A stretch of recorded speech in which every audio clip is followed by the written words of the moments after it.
So glad that so many race fans from the western part of North Carolina have come back to North Wilkesboro Speedway in a track that the Zmax Cars Tour presented by Sound Gear helped build back up 2 Augusts ago in 2022.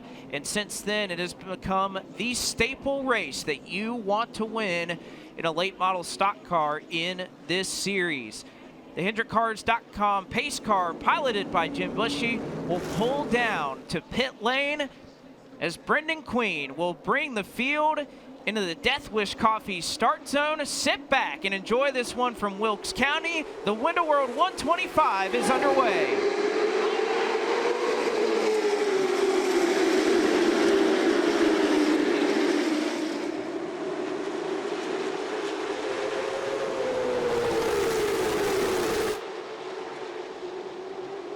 Early on in this race, a tussle for the top spot. Minnie Tyrell led 22 laps 2 years ago in this race and looking to try and get the lead on lap number 1. He comes up just shy of that, but 2 by 2 at the front of the field.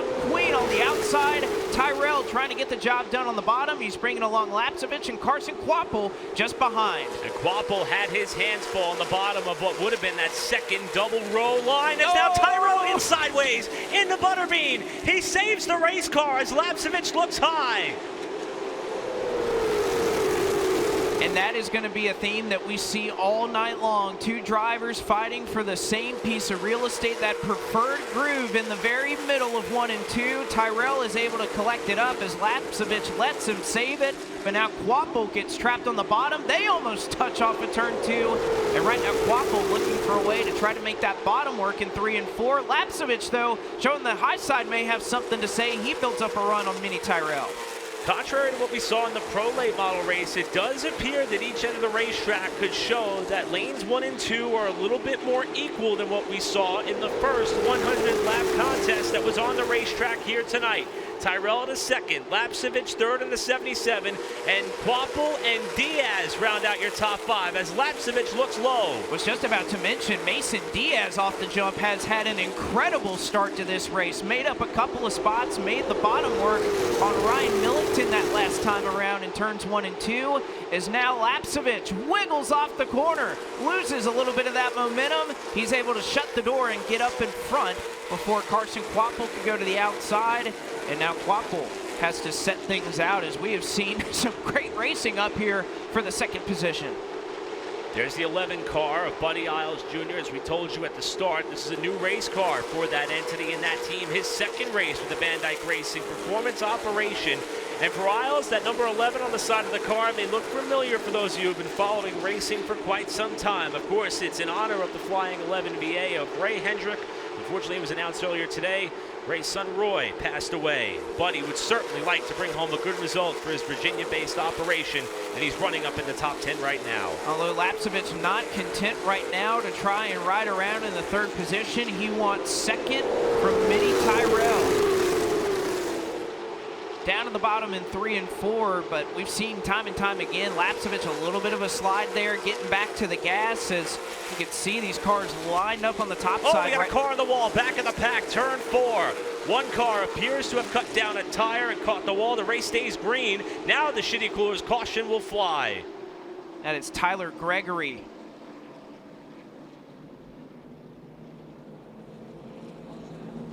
Gregory, at the time, we saw it out of our vantage point, was running towards the tail end of the pack. Came to the green flag back in 30th. Did not appear to have anybody else around him when that car went up towards the outside retaining wall. But contrary to what we saw in the Pro Late Model race, where we went 40 laps up until our first scheduled Shitty Coolers caution, we have 8 laps unofficially complete, and Gregory may be the first casualty of this race tonight. Yeah, more than just a blown tire. You can see the contact and the right front fender damage he had with the outside wall. We mentioned a couple of stories coming into this race, including that of Tyler Gregory. 2 natives of North Wilkesboro, North Carolina, and Dylan Wilson and Tyler Gregory. Again, about 300 yards from this facility is where Tyler Gregory calls home. And we'll see if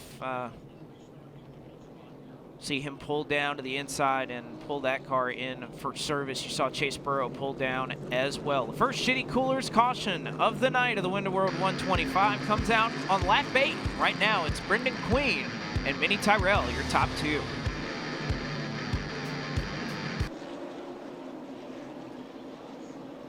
HendrickCars.com pace car will roll down pit road. Brendan Queen brings the field into the Death Wish Coffee restart zone. Back underway, and Oaks Lapsovich has trouble getting through the gears. Buddy Isles Jr. into the wall. Connor Hall's involved. Sammy Smith, Cameron Bolin, Cade Brown. A huge crash at the top end of turn 1. Caden Honeycutt, Dylan Wilson also involved as a stack up that started from the first car in the outside line takes out a dozen of them here at North Wilkesboro. And you could turn the championship picture upside down. Connor Hall, the championship points leader, continues to rest towards the outside retaining wall with the worst damage we've seen on that Nelson Motorsports car all year long.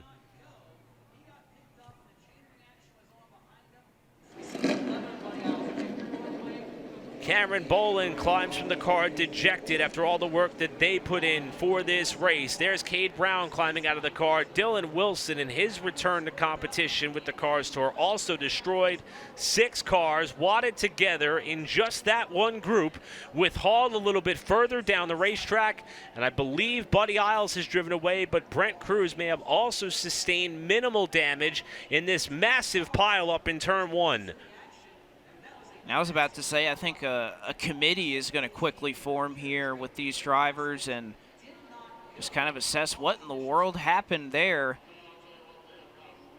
on a stack up that started on the outside row. And again, with the fact that this is one of those racetracks, Eric, there's not a ton where the outside of the inside wall are so funneled in like this that there's nowhere to go. But you could see Lapsovich doesn't get up through the gears.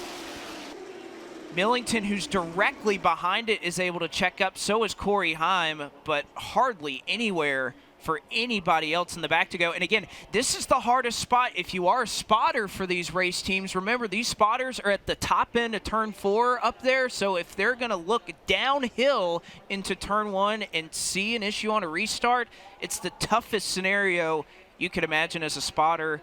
And so many great stories come to an end before we reach lap 10.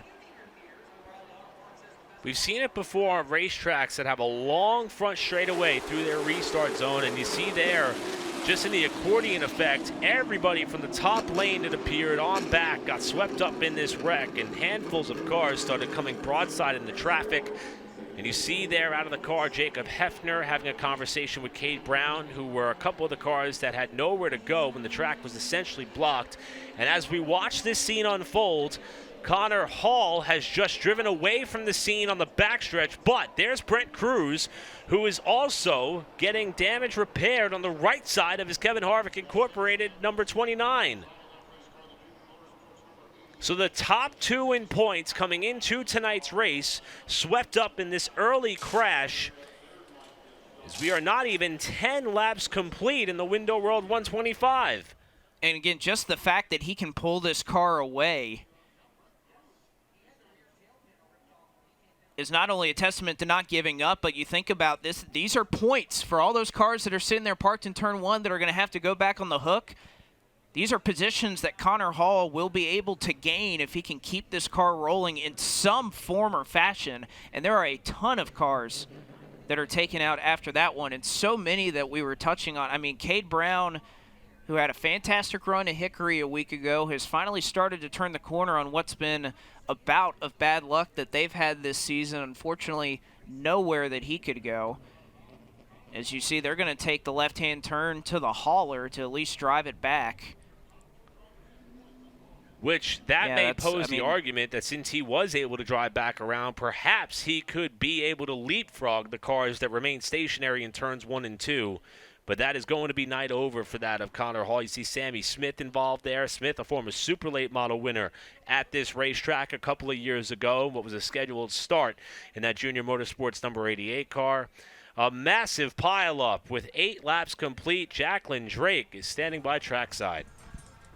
You can see right here the number 22 of Connor Hall is down actually behind the trailer. And although it seemed like he was going to retire for the evening, all hands are on deck right now with this Nelson Motorsports team, as well as Chad Bryant Racing, as they're taking a sawzall to the whole front end of this car. Let's see if I can get a quick word with Connor there. Connor, talk me through what happened there. It looked like somebody put a tire down. I thought I had it missed. Kind of got ran over from the behind, and just obviously got involved in something that I didn't want to. But I got out, took a look at it. I noticed that the radiator wasn't leaking water, and none of the suspension looked really bent. So, I mean, in the middle of a championship battle, every point matters. So I'm gonna try to race this thing out. Absolutely. We'll take another look at the damage here. So we got the front nose off of this. You'll see the entire front bumper now off, thanks to a couple of sawzalls, which you could hear in the audio in the background, the hoses. And we're going to make a modified out of this late model right now. Again, trying to get that 22 back on track with a championship in mind. I know that may be a great segue. We were talking to Chris Williams earlier today from the Smart Modified Tour, of which will be part of that championship weekend when they come back here to North Wilkesboro. But how the tides have turned of how we may approach that weekend here in the Zmax Cars Tour. You can see not near as much to worry about for Brent Cruz in this number 29 car. But, Eric, this is one of the things we kind of talked about coming into this race, about how this championship battle could be flipped on its head in a moment's notice. And yet here we are. Yeah, sorry, Blake. I was just taking notice there on the right rear. Look above the right rear tire. All that body work has been peeled back behind what would be the passenger side door.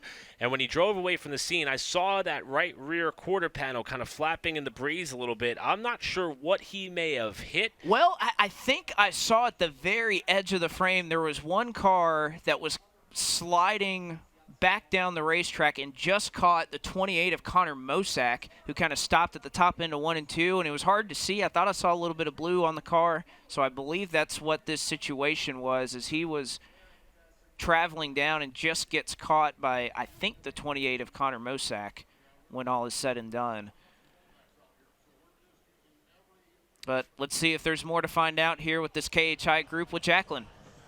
Yeah, we've been watching this 29. Obviously, the points are all that these teams are thinking about. They're able to take several different pieces of bare bond to the right rear fender, as well as the entire door. They have a case full of rivets right here, and they're able to take this red flag time to rebuild that bodywork a little bit. Overall, though, just a quick glance, there doesn't seem to be any exterior or internal damage other than just the exterior that you see. So the 29 might have lucked out here, and this may be a great opportunity for Brent Cruz to get quite a gap over Hall if Hall goes several laps down throughout the evening.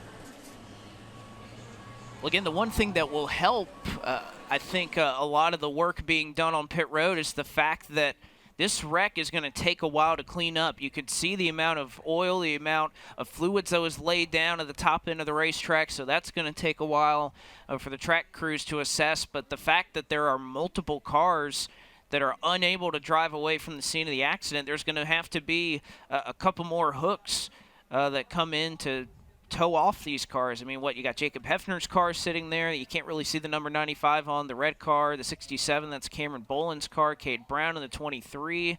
That 61 car of Justin Hicks, who has had an awfully strong weekend throughout practices as well. So may give those teams the time that is necessary to give them a fighting chance throughout the rest of this race. But slowed once again by our second Shitty Coolers caution of the night.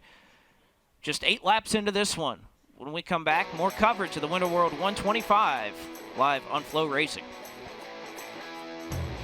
Cleanup continues here in turn 1 after an accident on lap 8. And what was the second Shitty Coolers caution of the race that has put the race to a long pause. And we're going to take another look at what happened. Again, watch the car. Second car on the outside lane.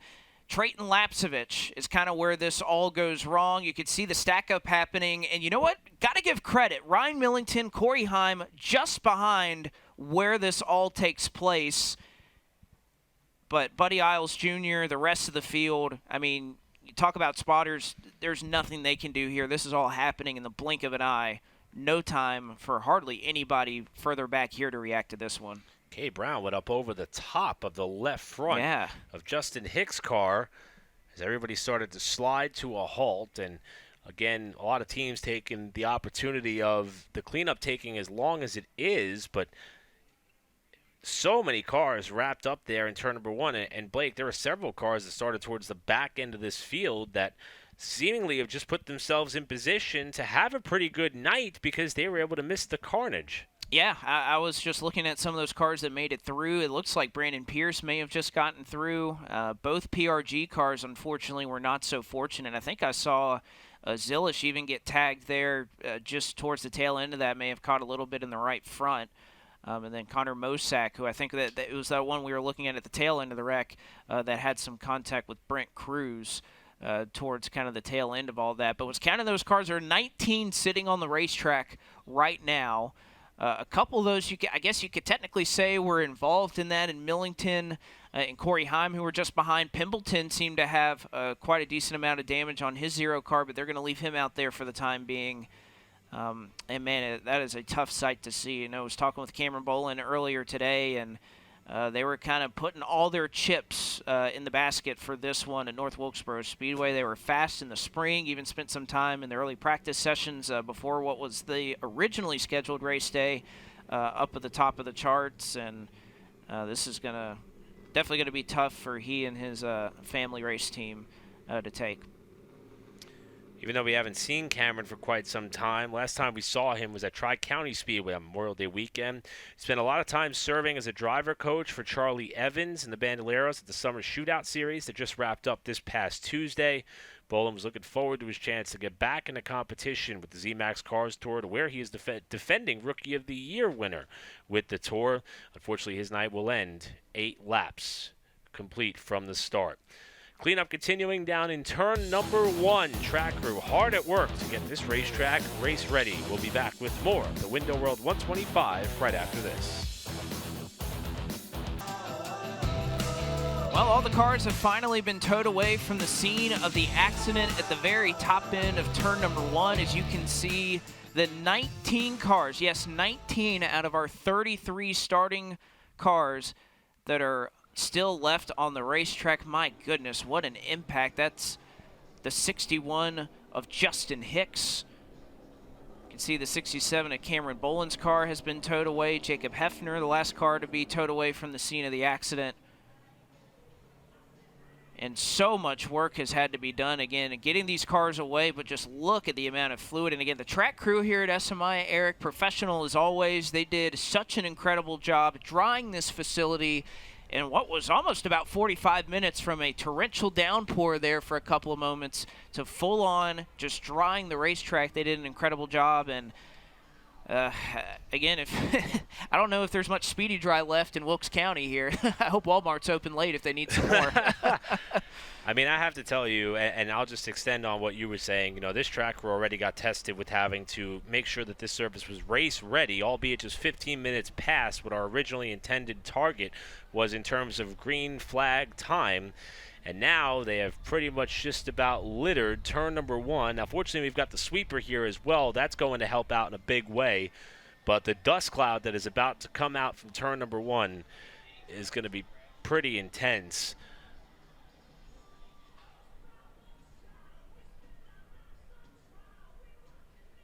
That's a really good point. In our ear, just reminding us here, being that we're a stone's throw from that of Charlotte Motor Speedway, and that this is an off week for that racetrack and venue. A lot of people from the top in terms of organizational and planning standards, all the way down to the track crew and those who do whatever it takes to keep that place operational.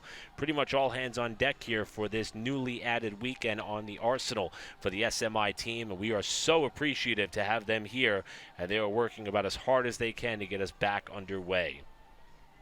And you can see even some of that fluid has gone beneath the pit wall and down into the pit area as well. It's parked just in front of that 82 of Connor Zilish that has come to a full-on stop and just trying to assess everything right now. And yeah, that's not the clouds in the air. That's the dust. That's everything from the Speedy Dry that's just been laid down that is continuing to kind of get pushed up here. Again, we're kind of past the point where, the cloud cover has been pretty prominent here, but that's just how much speedy drive that they have put down here at this racetrack. For more from pit road, let's head down to Jacqueline Drake. Yeah, guys, I want to talk a little bit about Ryan Millington. He was the man of conversation coming out of Hickory Motor Speedway and currently sitting 6th on the standings. I had a moment to really talk to him, his family team, him and his dad spending time on the farm working on that number 15.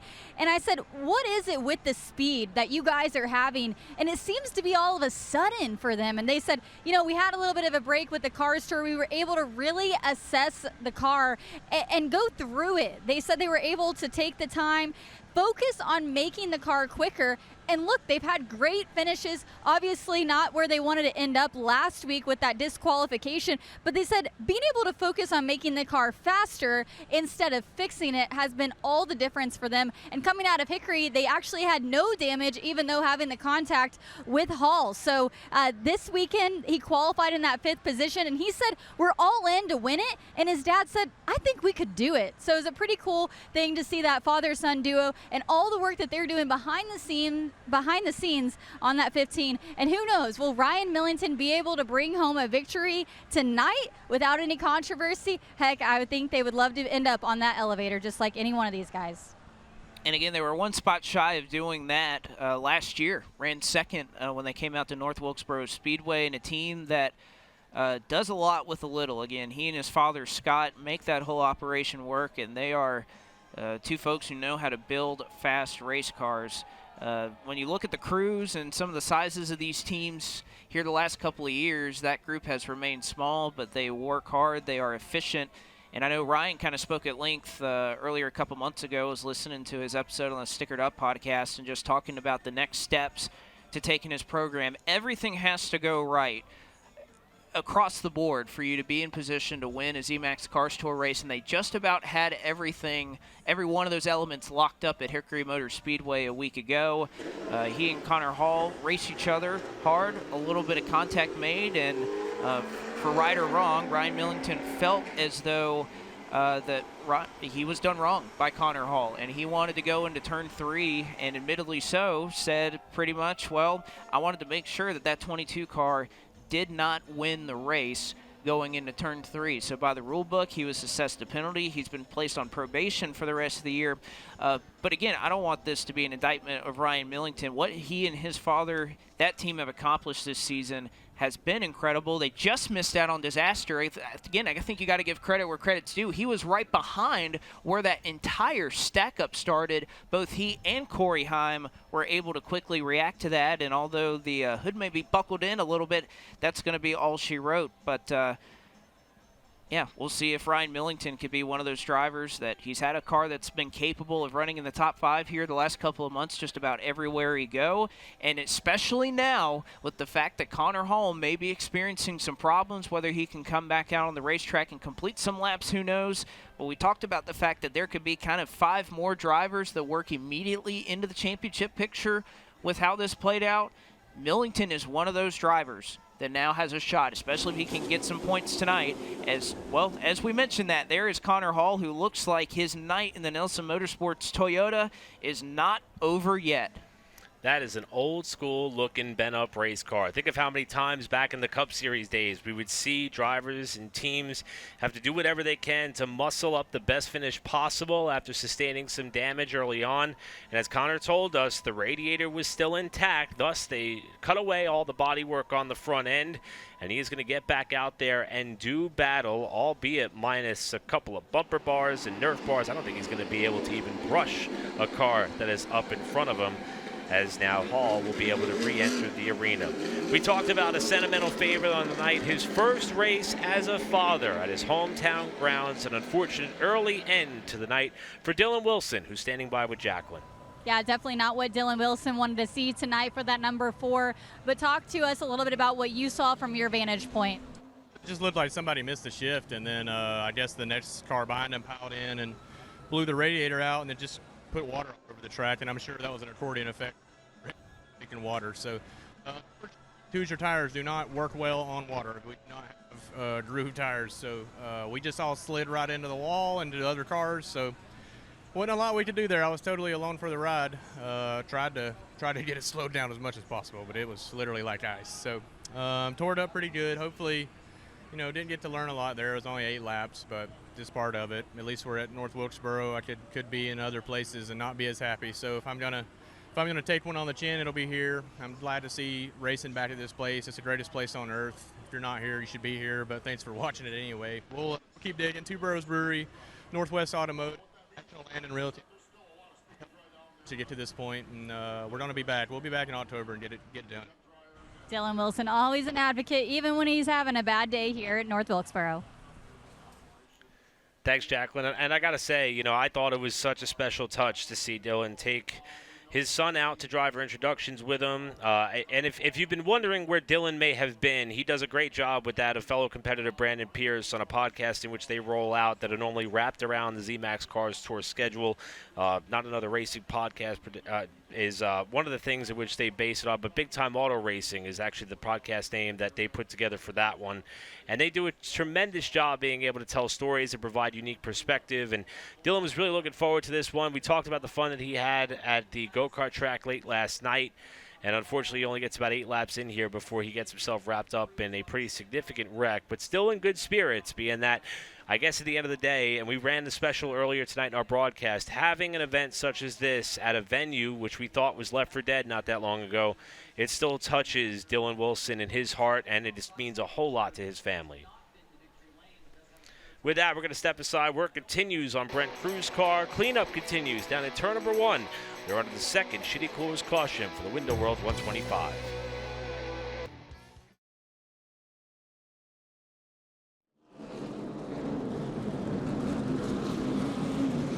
Welcome back to FloRacing. If you're just now joining us, we just had a long red flag after a pileup in turns 1 and 2. And Connor Hall, the points leader here in the late model stock division, was actually involved in it. We're walking through the pit area, and how about a little bit of show and tell? I was like, what are you guys doing with all these pieces of foam? A little bit of arts and craft project, but they actually took a big piece of foam, cut it up, and stuffed it between the radiator and the steering box on that 22 so it doesn't hit up against each other. So you'll see that modified 22 running around with some foam in his car. It's always cool to see what these crews come up with to make their cars get back out on track and last the duration of the feature. But I can't wait to see what ends up happening here for the rest of the night.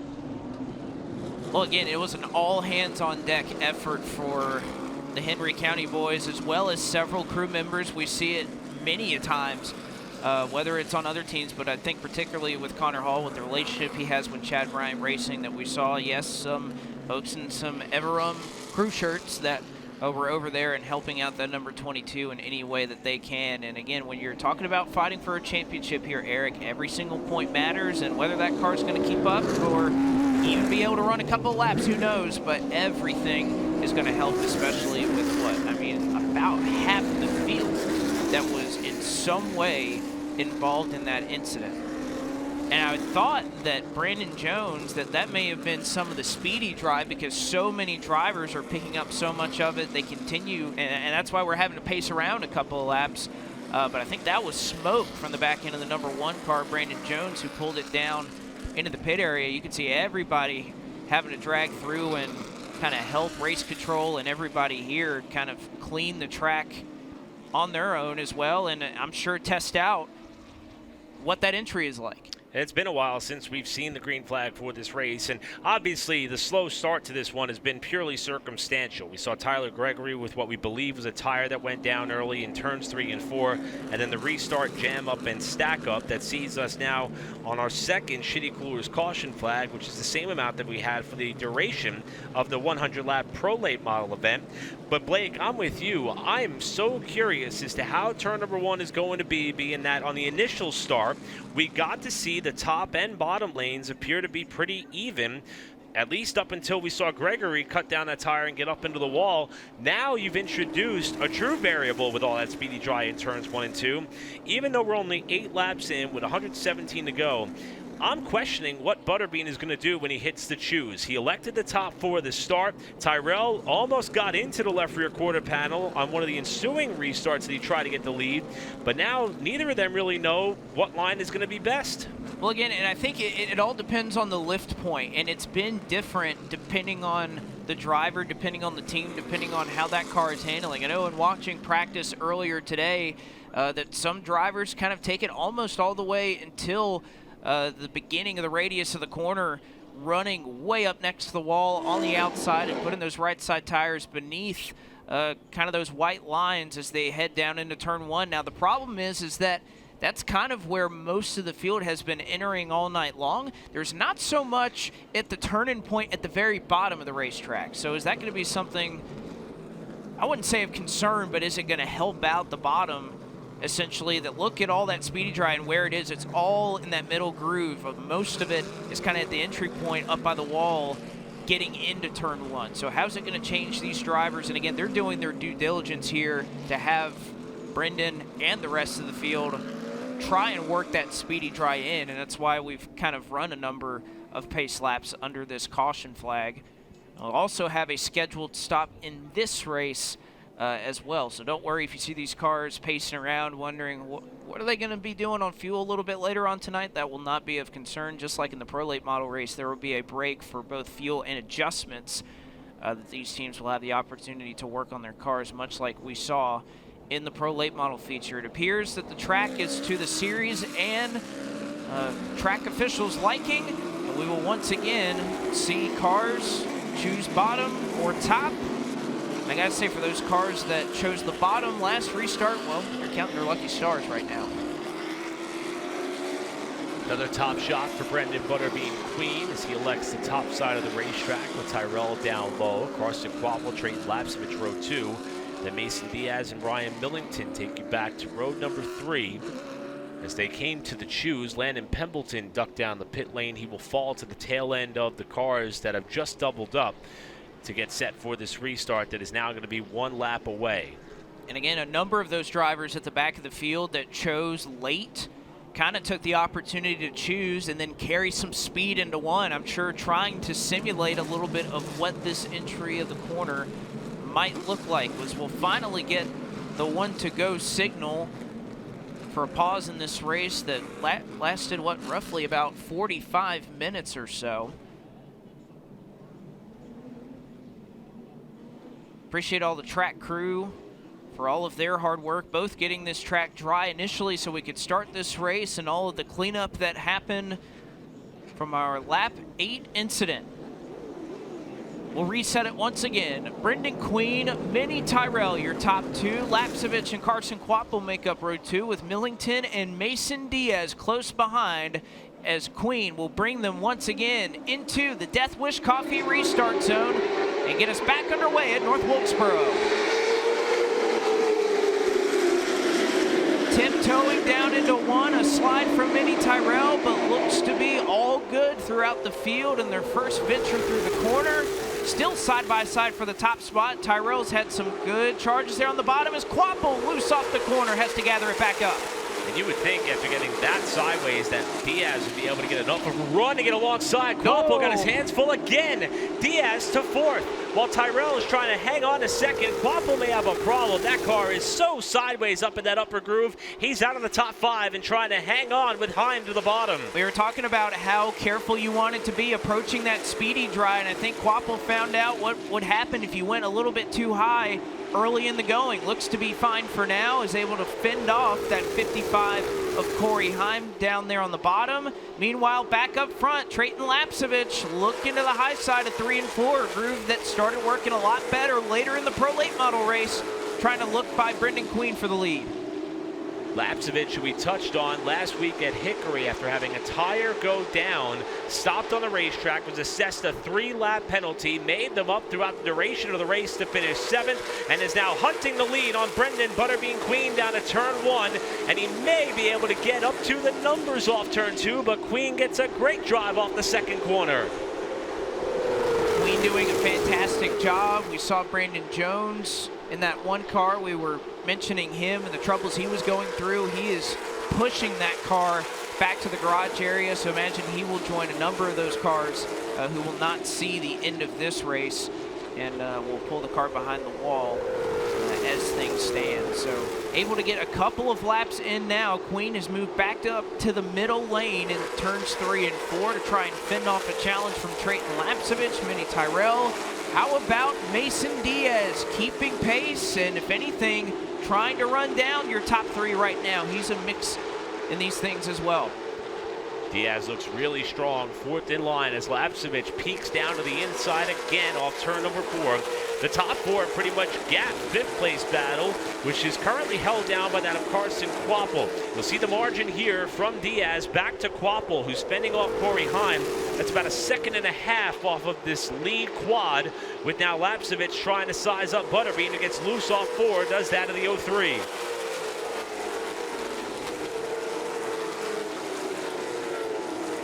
Further back, this is Carson Quapple. Mentioned him trying to hold off a top 5 effort right now. It is Corey Heim that he's trying to fend off for the moment. How about Lane Riggs? Somebody that really was looking forward to this weekend, the opportunity to hop back behind the wheel of a late model stock car. It was a deal that was set up in May for him to run for Tom Usry Racing. They've honored that commitment here through the rain out and into this weekend, with this being an off weekend for both he and many of the NASCAR Craftsman Truck Series competitors, as we have a battle up front. Lap 107 to go, and Lapsovich tried to make the move, but again, we've seen time and time again in that pro late model race, so tough to make that move happen in the bottom lane, and something Lapsovich and many others, I'm sure, putting that note in the back of the brain right there, and try to keep moving forward and making some moves. Now, in terms of Trayton, he may not have a lot of experience here at North Wilkesboro Speedway, but his race team does. Chad Bryant Racing has top 5 finishes in both prior Cars Tour late model stock races at this racetrack. So Trayton has come into this race at this very gripped up racetrack, knowing that his race team certainly has a lot of knowledge, albeit on the older pavement, but that certainly has got to be a shot in the arm for the former, I should say, defending NASCAR Canada Series champion in his rookie foray with the Cars Tour in 2024. Wanted to show Connor Hall that is at least able to muster along right now. Currently running in the 19th position. That is Chase Burrow and Daniel Wilkes in that number 71 car that he is holding off for now. Again, not going to be an effort where he's going to go up and make up a ton of spots, but he's still out here, still fighting. Who knows what could still happen in this race going on? But we mentioned the fact that he could lose a ton of points. They are negating that as much as possible with the fact that he is still out on the racetrack. This is the battle for 6. Lane Riggs, Corey Heim. Been a couple of times that Riggs has gotten really loose on the bottom of that of Corey Heim. We talked about Heim being the winner of the truck race here last May. Well, Lane Riggs had a pretty good run there as well. Finished 3rd in that race, and that's another car behind him with the Toyota body on the JBL colors, the number 22. That is Gio Ruggiero, also trying to get up there with a Lee Polio Performance teammate in the 55, as Riggs now has to drop back in line at the 00. And again, this is all happening well behind Carson Quapple. You could just see him at the edge of your frame as he's driven about half a straightaway or a little more away from this battle. Heim, Riggs, tight corners off of turn 4. I think showing that Heim can make it difficult. Anybody can make it difficult. If you're going to hold that car down there, it's so easy for them to slip up off of turn 4 to make that pass. And now Riggs going to drive it in a little deeper, try to carry that momentum off the corner. Can he cross Heim over down the front straightaway? He'll at least peek down to the inside into turn 1. Meanwhile, Trayton Lapsovich trying to reel back in Butterbean. And the inability to make that pass on the right side of your picture for that of Riggs over Heim is pulling Ryan Millington in 9th up into this battle, and Kevin Harvick, who runs 10th. As Riggs almost up to the fuel cell of Heim on the front straightaway that time by. There hasn't been that much space between these two as they have been continuing to fight for this 6th position. Riggs getting brave to try and continue to find ways to build up some momentum as he'll nearly shove Corey Heim down into turn 1. I think this is where he wants to make his move, off of 2, build up that run, build up that speed, look down to the bottom, see if you can put the throttle down, but Heim, you can see, just is able to change up his line enough, cut down, and just makes the job so difficult. Again, these Those cars don't necessarily have the grip down there in the bottom, and I think one thing that a lot of truck drivers and Cup Series drivers kind of talked about is in that restart zone, getting up off the corner, there's a little bit of a bump that happens. You don't see it so much in the late model stock cars with how they travel. It's not it's visual, but you can definitely feel it behind the wheel, and it affects the handling of that race car the same. In terms of past success for that of Lane Briggs at this racetrack, finished 6th here in 2023 after starting back in 26th spot. Had a much better qualifying effort here tonight, was able to stay out of trouble, but now not only is he starting to lose touch with Heim, we're starting to see that little puff of smoke that's been frequent to some of these late model stock cars when some cars, drivers, and teams get back to the gas in the middle of the corner. It was more evident down in turn 1, but we're seeing it again here on this end of the racetrack, and we'll keep an eye to see if that's just how this car is dialed in, or if that could be a developing problem on the double zero as it got even greater that time in 1 and 2.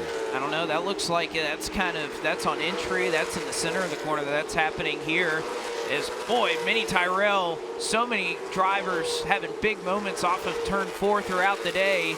He has another one right there, he collects it up. Lapsovich has lost touch with Brendan Queen. That gap sits at about 0.6 of a second right now, as finally Riggs is slowing, and indeed that's a tire rub that he's not going to be able to go any further on. So Riggs will come down to the pit lane while the battle for second continues off the corner. Mini Tyrell, who was fighting for the lead early in this race, now trying to get back up to the runner-up position, and Lapsovich slammed the door shut, and here comes Diaz. And again, that is a tough break for Riggs, who I'm sure just wanted to get to the break that may be coming up here in just a handful of laps, but felt like he could go no further. And he'll take the hard left-hand turn and bring that car back to the hauler, so he may be out of this one. Meanwhile, Lapsovich still hanging on. It's Tyrell, it is Diaz, who is doing an incredible job. Again, this Hedgecock Racing team has been so fast with Bryce Applegate behind the wheel, but Mason Diaz jumping right in and not missing a beat for this 45 car. And all the while, the race leader is in heavy traffic. That's Brandon Pearson, the 2 that he is going by. Then the 00 of Chase Burrow, the 71 of Daniel Wilk, and the points leader, Connor Hall, minus the front end bodywork. Right side of your picture, battle for second, left side of your frame. Lapsovich in the 77, Tyrell in the 81, Diaz rim right on the top of the 45, trying to get to a podium spot. And again, just counting down the laps. I'm sure if you're Brendan Queen, you want to try to put as many cars a lap down, including somebody that, yes, you have kind of alluded to racing hard at Langley a couple of weeks ago, and he may be able to do that just now. He'll put Daniel Wilkes a lap down. He's also able to go by the 22 as Tyrell, what a save as he gets loose, trying to pass the 77 car. That brings Mason Diaz into the picture, trying to go to the outside for third, and with some of the lap traffic ahead, Tyrell is going to have to give way, as that's Brandon Pierce who goes to the bottom. Tyrell loses the position. Mason Diaz now up to third. We publicize the fact this is Diaz's first start with this race team of this season. It's not taking him very long for everything to start to click in terms of what he needs to have a fast race car. He's up to third and chasing down a driver who races for a team that Diaz drove to victory lane last season with, the Chad Bryant Racing team. But Tyrell now dives low, 3 wide with the lap car up in the third lane. Again, Daniel Wilk will get out of Dodge to let these leaders race amongst themselves. Lapsovich hanging on. Diaz looks a touch better, at least for the moment, but this is all happening well behind Brendan Queen, who caught the lap traffic at some opportune times and has built up about 1.5 seconds. You can see the gap in the intervals on the left-hand side of your screen right now. Back to Lapsovich. It's 1.5 seconds with 83 to go. And he's able to stretch that once more as they go another circuit around. Now Lapsovich catching the tail end of the driver who, well, he was behind that machine last year, and now Hall thought he was almost going to look down to the pit lane there for a second, but instead we'll just elect to go to the bottom and let these leaders by. was thinking in my mind that perhaps Hall may be trying to keep pace with that of Butterbean and stay the first car 1 lap down. It's a position that he holds right now, while Brendan Queen is about a straightaway behind the next car that he would put a lap off the leaders in Landon Pembleton. Here's Diaz looking low on Lapsovich for second. Per Jacqueline Drake, the report from Lane Riggs' team is he lost oil pressure, which is why he pulled that car down in the pit area, and it looks like his 00 will be done and out of the race tonight. Again, as far as cars that are still out on the lead lap at the moment, it is only 16 right now, 17 rather, that are scored on the same lap as your race leader as things run. Queen just on a tear right now, trying to put as many drivers a lap behind him as possible. He works off of turn 4. He's lapped all the way up to Connor Hall at the moment. So, excuse me, that'll be 17 that are on the lead lap at the moment. Next time around, it'll be 75 laps to go in this race for that of Brendan Butterbean Queen, who won this race from the pole last year, trying to go back-to-back at the North Wilkesboro Speedway. Behind him, second place still appears to be a bit in doubt. Here's Lapsovich, the impressive rookie, fending off Mason Diaz and Minnie Tyrell, 45 and 81, as they've got a bit of a gap back to that of Carson Quappo, who completes your top 5. Diaz trying to complete a pass that has become difficult for Minnie to try and get the job done in the bottom of 3 and 4. And if anything, his car, especially in 1 and 2, the initial start of the race, he was able to make some great moves the inside of 1 and 2 to try to pick up a couple of spots to put himself in the top 5, and now looking for a spot potentially to restart alongside Queen on the front row. Should we have a Shitty Coolers caution, competition yellow, that comes out in a number of laps. This also is well in front of Quapple, who's kind of on his own island right now in the 5th spot. Perhaps a brush looking to the inside off of turn 4, Diaz and Lapsovich, but not able to make it work. And indeed, this will be the competition caution, which in the late model stock race comes 50 laps into the going. Brendan Butterbean Queen has essentially been the dominator all night long. The young rookie and Trayton Lapsovich, who, ironically, we've been comparing this racetrack a few times to that of Dominion in terms of how the track is widening out on each end of the racetrack, but also to that of Tri-County Speedway. And Trayton Lapsovich, who has a top 5 effort at Dominion a handful of races ago, in fact came home 3rd in that race, appears to be parlaying some of that experience at that very fast venue to be the 2nd place car so far, with Mason Diaz in an impressive debut with the Hedgecock Racing team holding down the final spot on the podium at the time of the caution. A couple of LPP Toyotas just outside the top 5, and Corey Heim and Giovanni Ruggiero, 6th and 7th respectively. Connor Jones, how about Connor Jones again? Started at the back of the field, had his qualifying time disallowed. He's worked up into the 8th position. Ryan Millington in 9th, and then Kevin Harvick, the NASCAR Cup Series champion, owner in the series, both as a team and as a series owner. You can see him right there in the Hunt Brothers Pizza Chevrolet, running right now in the 10th position.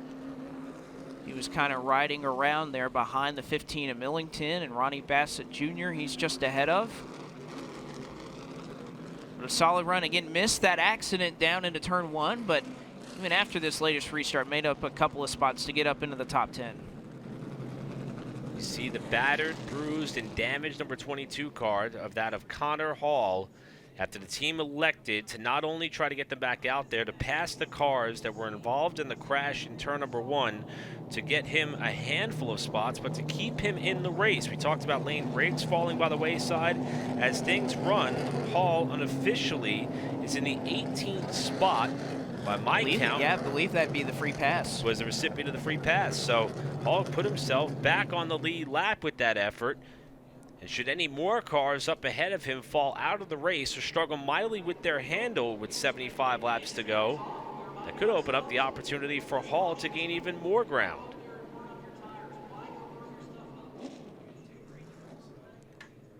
So the cars will come down to the attention of where their teams will be on the ready to service their vehicles, just as we saw in the Pro Late Model feature event here on this yellow, with 50 laps complete and 75 laps to go.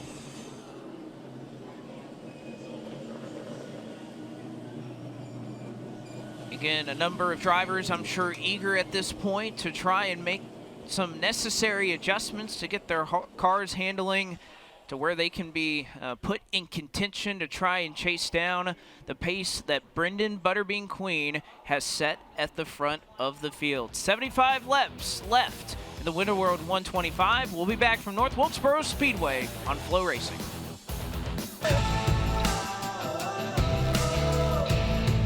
Back with you here at North Wilkesboro Speedway as we are under the Shitty Coolers caution for the third time tonight in the Window World 125. A number of cars taken out in an early accident, but drivers have the opportunity to work on their cars. We have one standing by with Jacqueline Drake. Yeah, Carson Quapple out of that number 8 right now, and our FloRacing crew is up on top, and they said you got out of the car and you were throwing your arms around. What's going on with that number 8? Are you a little bit frustrated? No, not really, honestly. I mean, I feel like the beginning of the race, we were pretty free and just kind of slipping and sliding, trying to hold track position. And towards the end of that run, I don't know if we were burning the right front off it or if the track was just rubbering up, but it almost started to come to us, started to tighten up a little bit, and still had a little bit of snappy loose on the exit, but almost got a little better for us there. So we're just going to try to make some small changes and see if we can bring this number 8 car to the front. Currently sitting 5th on the board. What are those changes that they're going to be able to make to where you're going to be able to take this thing up and eventually on the elevator tonight? Probably just some track bar stuff. Me and Brian talked a little bit on the radio and just drop the track bar a little bit, maybe move some spring rubbers and stuff like that around, just stuff to just make it generally tighter. All right, Carson Quapple, you'll see his crew right there. All hands on deck as they work on that Junior Motorsports number 8. And while we were doing that interview, they're actually taking notes as he's talking through exactly what he's feeling and what he is going through so far in this race. Well, again, it didn't take us long. He was about the first car that parked in, quickly got everything off, went over with his crew chief, Brian Schaefer, and, was doing the typical racer kind of driving, this is what I'm feeling, and, you kind of heard the description there in his interview with Jacqueline, exactly what he's going through, and see if that 8 car can't drive more to his liking. Having a solid run so far, though, after some really tough luck at Hickory Motor Speedway a week ago. But again, has a great opportunity here to make up a ton of points with Connor Hall's situation, which again, I believe he will be the free pass when we get going green here in a couple of laps. You can see many of the LPP Toyotas parked towards the front of pit road, all chasing that 03 car that has been so fast all weekend long. But I got to say, Eric, Corey Heim hasn't looked all that worse for the wear either. That number 55 Mobil 1 Toyota, he has looked awfully strong, and I think, again, took a lesson or two from what he learned in the Pro Late Model race. And this seems very similar to how he raced that Pro Late Model race. We heard from him earlier on in the night. In fact, at the race break that happened there, just about 10 laps shy of the halfway mark. And Corey said, I hope I wasn't the only one saving there. It turned out he was on the bumper of the leader coming to the checkers. So this race, even though the car is certainly different in terms of geometry, it's certainly starting to play out in a similar fashion as to what Heim did not that long ago in the Pro Late Model portion of tonight's contest. But Blake, I got to tell you, I love seeing these drivers get out, interact with one another, and have the chance to hear from them, like we're about to do with the driver who's been up in the top 4 all night long. Minnie Tyrell is with Jacqueline. Yeah, you've had a really strong number 81, Minnie, and we've been rooting for you as you've been battling there for the lead at some points. But what's going on with that 81? Are they making any adjustments that's going to be able to help you in this next half? Yeah, they are. Just trying to work on a little bit of drive, getting off the corner there. Just so hard to pass. It's like if you don't have the top here, you're not going anywhere. And I kind of pulled down. The car was getting pretty hot, so I wanted to get some clean air, and I was behind Trayton there, and that's what Mason got around me. So, it is what it is, but we'll see what happens on this next restart. So I don't know where they're going to go, whether it's the top or the bottom, but the top is where you want to be here, that's for sure. That's the dominant line. All right, Minnie Tyrell currently sitting 4th on the standings, and like he said, this restart could mean all the difference in being able to choose that bottom or top side. I think he kind of spelled it out right there, and that's kind of what we've been watching up here, is that these drivers are starting to kind of figure out and prefer that, well, that top lane is going to be the place to be, and not only in turns 1 and 2. Again, I don't think the bottom in of itself is necessarily a bad lane in 3 and 4, but the middle just has enough speed that if you can hold that car down there, hold them at bay, carry your momentum off, it's really easy to get loose off the corner. We mentioned kind of that violent bump that's at the very bottom of the exit of turn 4 as well, that kind of gets those cars sideways if they're pinned down kind of around that white line. So these late model stock car drivers kind of learning that as we continue to go on through the night. See work continuing there on Landon Huffman's car. Perhaps one of the best PR stories that has come out of the last 7 days for that Zmax Cars Tour is the one that's on your screen right now in terms of Landon Huffman. Now, granted, he scaled back a little bit in terms of his commitment with the Zmax Cars Tour in 2024. This is his second race with the Carroll Speed Shop team, but it, of course, came after the throwback event last week where he was adorning the number 37, throwing it back to his father's late model successes back in the early 1990s. Obviously, he got involved in a bit of a skirmish where a quote got thrown around with one driver maybe describing Landon's talents as, let's use the word trash panda, if you will. Well, Landon, in a witty and marketing sense, decided to throw that out there, offer up some T-shirts potentially, but he caught the ire of a AA affiliate of the Los Angeles Angels, a minor league baseball team located in Madison, Alabama, ironically named the Rocket City Trash Pandas. Well, the baseball team has gone all in terms of their support for this driver and team. Their social media team has also been involved, and it has been quite the week for that of Landon Huffman. For more, here's Jacqueline Drake. Yeah, starting at 33rd position and now in 14th right now, Landon. Man, you were flying up through the field. How's that 57 treating you? We're not bad. We gained 8 or 10 right there off the rip, and then the wreck helped us. I mean, I don't know how I didn't get in that. It was pretty gnarly, but we got a fast Carroll Speed Shop, Rocket City Trash Pandas, High Rock Vodka, number 57. So just got to keep working on it. Qualifying set us back, but not bad. We're plus 20, so maybe we can go get 14 more here. Well, we're about to find out. And you can see right here on the roof of the car, like what Eric was saying, you can kind of see those baseball ties all through the paint scheme. Pretty cool way to turn that around from Hickory coming into North Wilkesboro. Again, nobody tell the crawdads. Because I know he's a big advocate of Dad Saturday nights. But very cool to see this all come together. I know there were about 5 or 6 members of the marketing department from the Trash Pandas organization that traveled up here to North Wilkesboro Speedway and are taking everything in. So hoping to show them as good as a venue as there is in North Wilkesboro Speedway, and who knows, maybe we'll see more of the Trash Pandas later on this season. Again, minor league baseball and the Zmax Cars Tour. Who would have thought that we would see such relationships in late model stock car racing in 2024? The legend does indeed live on. This race will live on for another 75 laps. Brendan Queen, your leader through 50. The break is to an end, and we'll be right back to turn them loose after this.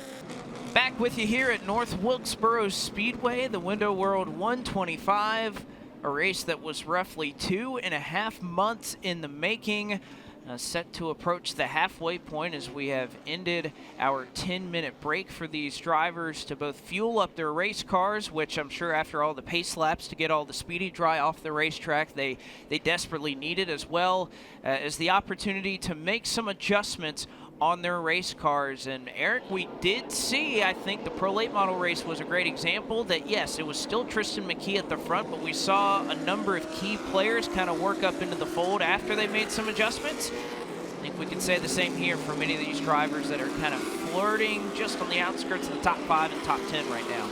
And I thought about this a little bit more during the break. I like the point that you raised about the 55 and 40 Honda. Granted, these cars are structurally different than that of the Pro Late Model.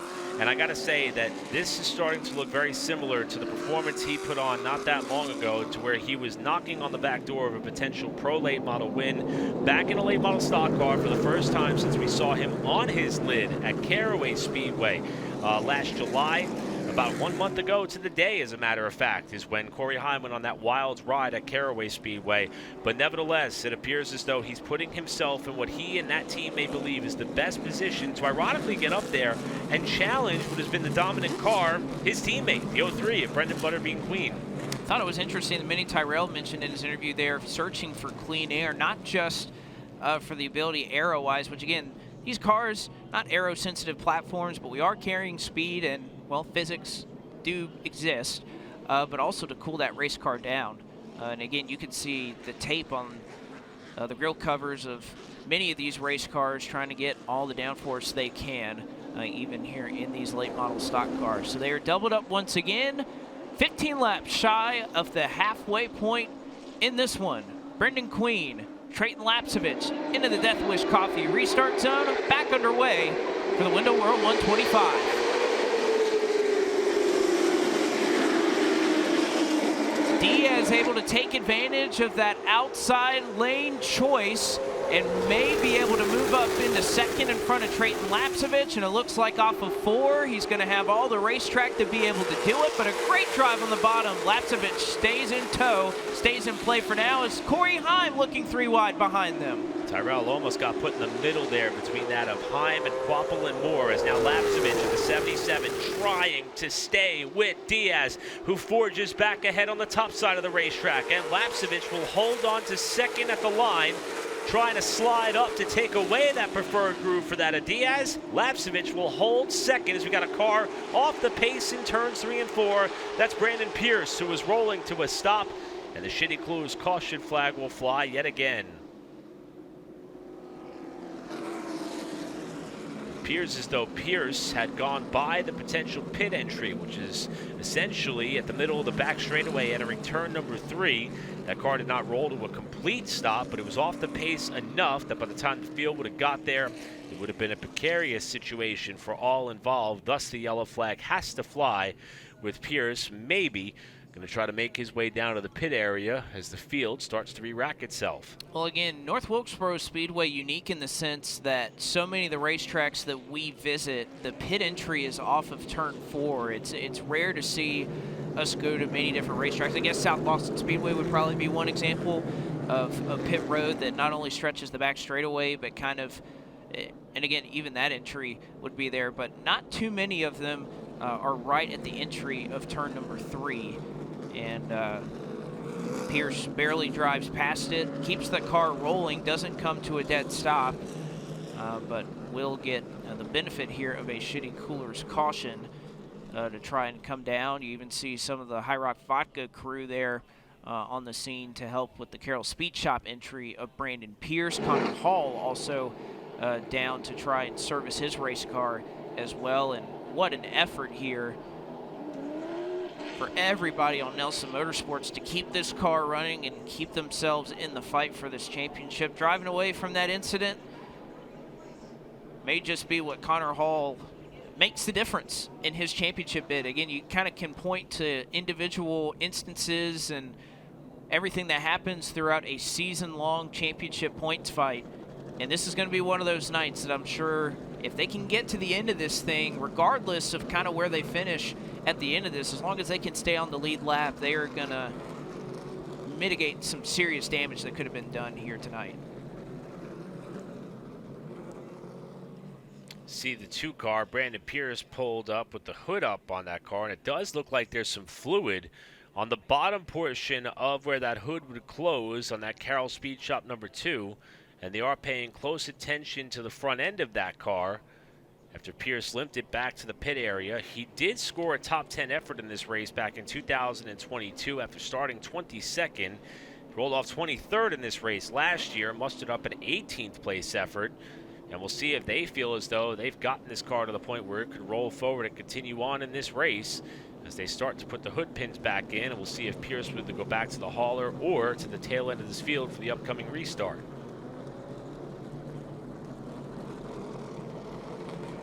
Looks like he's going to be able to do just that. Choose has not been issued yet. As again, I think what you were saying there for some of the instances coming up as, there was, and it looks like they're directing Brandon Pierce up to a pit stall in the middle of pit road, and this was a new rule that was discussed by Series Director Kip Childress in the drivers' meeting earlier today. We explained last week a brand new rule had been instituted in the Zmax Cars Tour that if race officials deemed that a driver intentionally brought out a caution that would essentially benefit that driver, perhaps in a situation like this where you would have a flat tire and essentially stop on the racetrack to bring out a yellow, there was a minimum of a 3-lap penalty that could be assessed to that driver. Now again, that penalty had been 1 lap plus ineligibility for the free pass on the next ensuing Shitty Coolers caution. That has been moved to a minimum of 3 laps with potential for more, but also a change after that procedure was announced at North Wilkesboro Speedway. Something new for this week was announced that the driver would be physically held in a penalty box on pit road to help physically assign things with timing and scoring on that end. So it will be a penalty in which, rather than timing and scoring, taking away 3 laps manually, they will do so by holding Brandon Pierce in his pit stall until he can rejoin the field at the end of those 3 laps. It's also more painful to actually have to sit there and wait those 3 laps to get back out there and in competition as we're a lap away from the restart. Just want to put a bow on something I mentioned earlier. When I was talking about Dylan Wilson, I misspoke on the name of their podcast. I reached out to him to say, hey, bud, mistake on my part. Sorry about your luck. His response, so timely. You'll have that in Big Time Auto Racing. Got his own podcast plug back in there. Dylan's going to be watching along with the rest of us here as we're half a lap from the restart. Lights are out. We can see Diaz this time has elected the bottom. The top worked for him to get up to second. Can he try and challenge Butterbean for the race lead?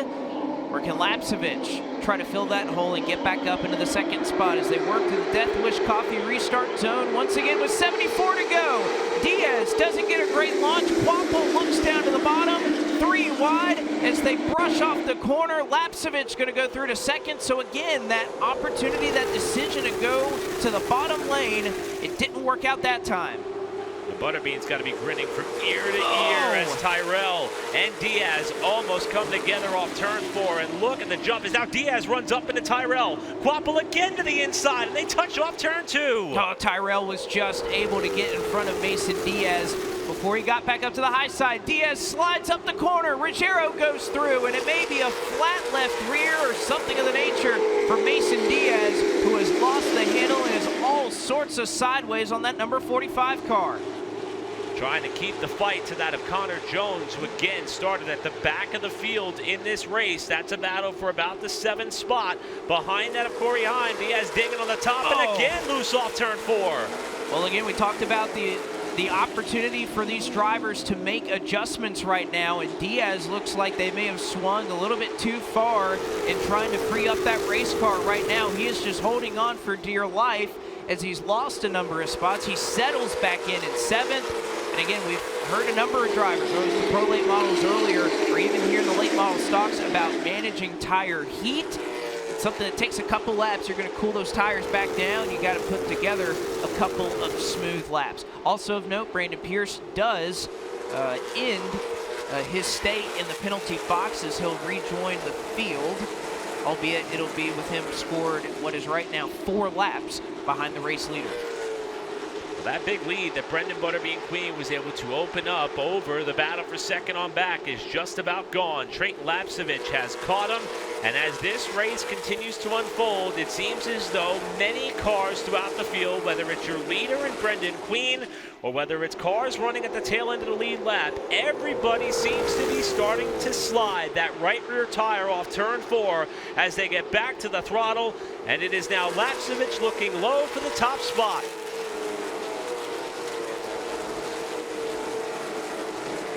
This is going to be where it's difficult for Trayton Lapsovich. Queen's not slow by any means, but I think you're right. Just starting to slide a little bit off of turn 4. It's a very common problem that we're starting to see kind of dispersed amongst the field. Again, 125 laps.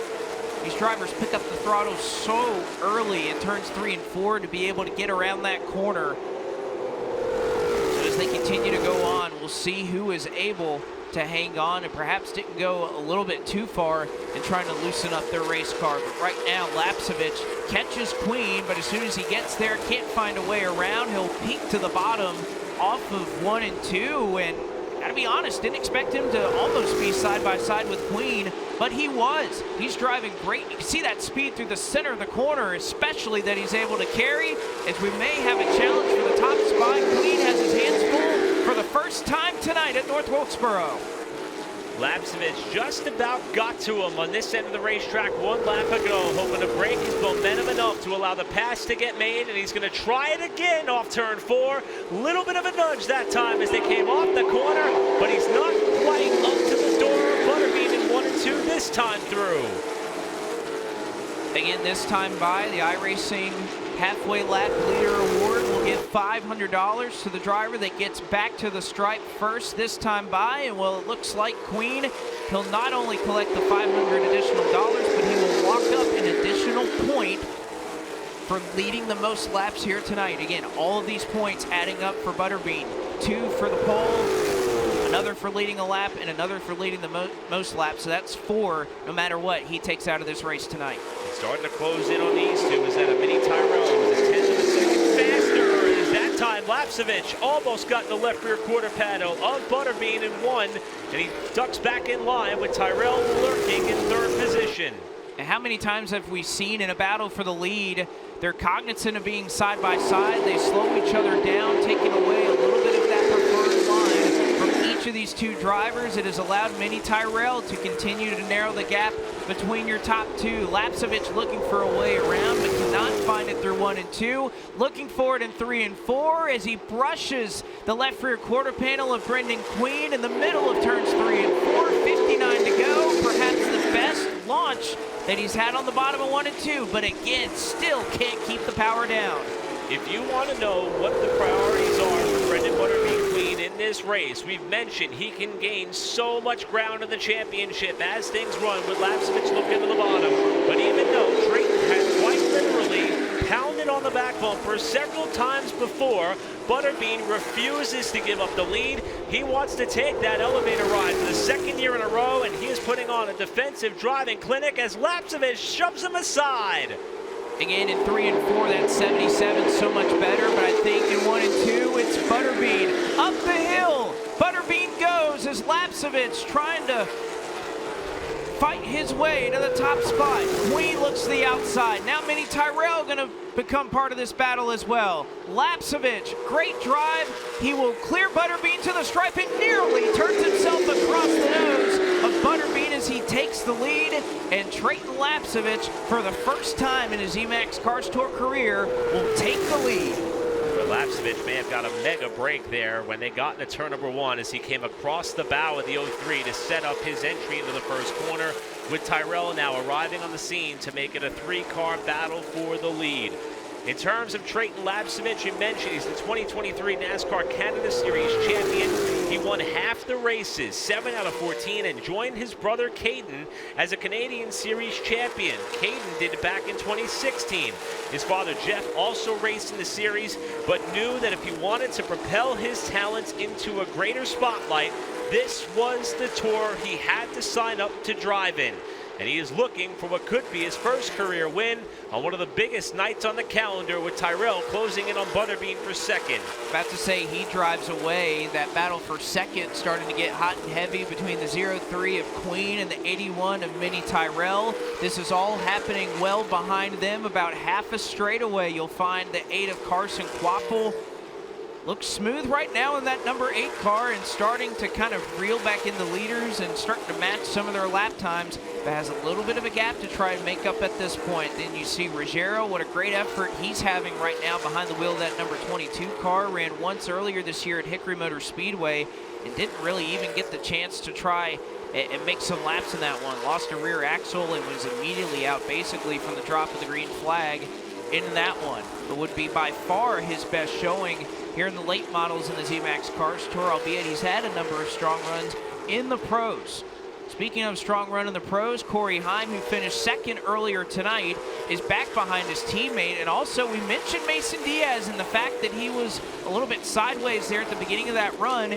He had kind of lost touch with this group through the midst of that, and he's driven back up to it. So Diaz, still a great race car, just lost a little bit of ground over the course of 1 or 2 laps.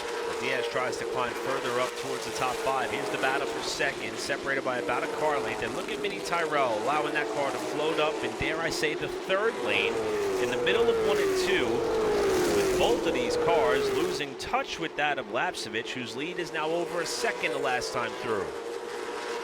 Yeah, right now Lapsovich is just on rails. The only car that can get down into the 19 flats right now, which if you're looking in terms of fall off, Lapsovich's fastest lap, which is the fastest lap of the race, by the way, at least that we can see out of the top 10, ran an 18.772 at the top of the race. On lap 2, current lap was a 19.156, so about 4 tenths or so as we get now to 47 laps to go for Lapsovich to try and hang on. Tyrell looking for a little bit of clean air once again to get around Brendan Queen, as Lapsovich will put that number 2 car, Brandon Pierce, 1 lap further behind the race leaders. Here's that battle for about 4th on back. Quapple and Giovanni Ruggiero. The 2023 Winchester 400 winner is that of Ruggiero, with teammate Corey Heim just behind. And Diaz making it a 4-car tussle for the 4th spot. And starting to end the frame behind them is that of Connor Jones, with Harvick not far behind what's about to be a 5-car knot for 4th position on the backstretch. My goodness, what a great drive for Corey Heim off of turn 2. And again, was kind of starting to show this a little bit later in the pro late model race, that he was able to kind of run the middle at 3 and 4 and venture up a little bit higher in terms of where he puts that car on entry, and especially in the center of the corner. You can see it right there in 1 and 2. He could go way high, went up right to where kind of those marbles are, but didn't jump it, and is using that to clear Carson Quapple. That is some master veteran driving right there from Corey Heim. Has that preferred high lane. Look how high he's able to go, just shy of where all that rubber is built up at the top of the racetrack, and uses that momentum to try and get clear again. I'm sure many teams, many drivers, many spotters taking note of that. That was impressive from Corey Heim. Taking that right rear right up to the cushion as Connor Jones and Mason Diaz come together on the front stretch. Some debris has flown off those cars on the front straightaway. Diaz back to the bottom, and the Shitty Coolers caution will fly, presumably for debris on the front stretch. That could have been a massive, massive crash on the front straightaway, and you see the left front fender is pretty much gone in front of that Hoosier tire on Mason Diaz's Hedgecock Racing number 45. So the caution is for debris. The question is, and it doesn't look like it would be the case right now, is that damage where a black flag would be issued for Diaz to come down and repair that. We'll have to see. But I think right now he's good to roll. As Connor Jones, again, we mentioned the fact that he started this race in the 33rd position. That pass on Mason Diaz, which not sure if he completed it before everybody completed the lap and the Shitty Coolers caution was displayed, would put him in the 6th position. And yeah, you can see right there, Diaz up against the wall is still out there. And unfortunately for Connor Jones, again, that is the most difficult spot if you are spotting a car, is going downhill into turn 1 with the spotters that are standing up at the top end of turn 4. We showed the Legend Lives On shot a little bit earlier. That's where these spotters are standing, so that's the most difficult situation. If you are a spotter, to clear your driver is down the front straightaway. You can see right there, they are looking downhill into turn 1. So this front stretch, really difficult, especially the closer you get to turn 1, to clear your driver up.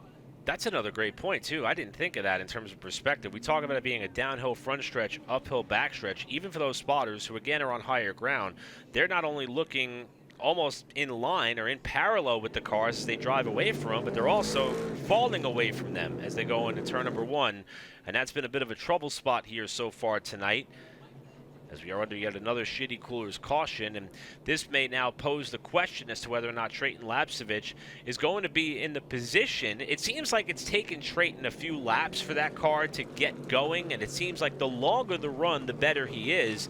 Now it's going to be the first time when the 03 is not in command of an upcoming restart.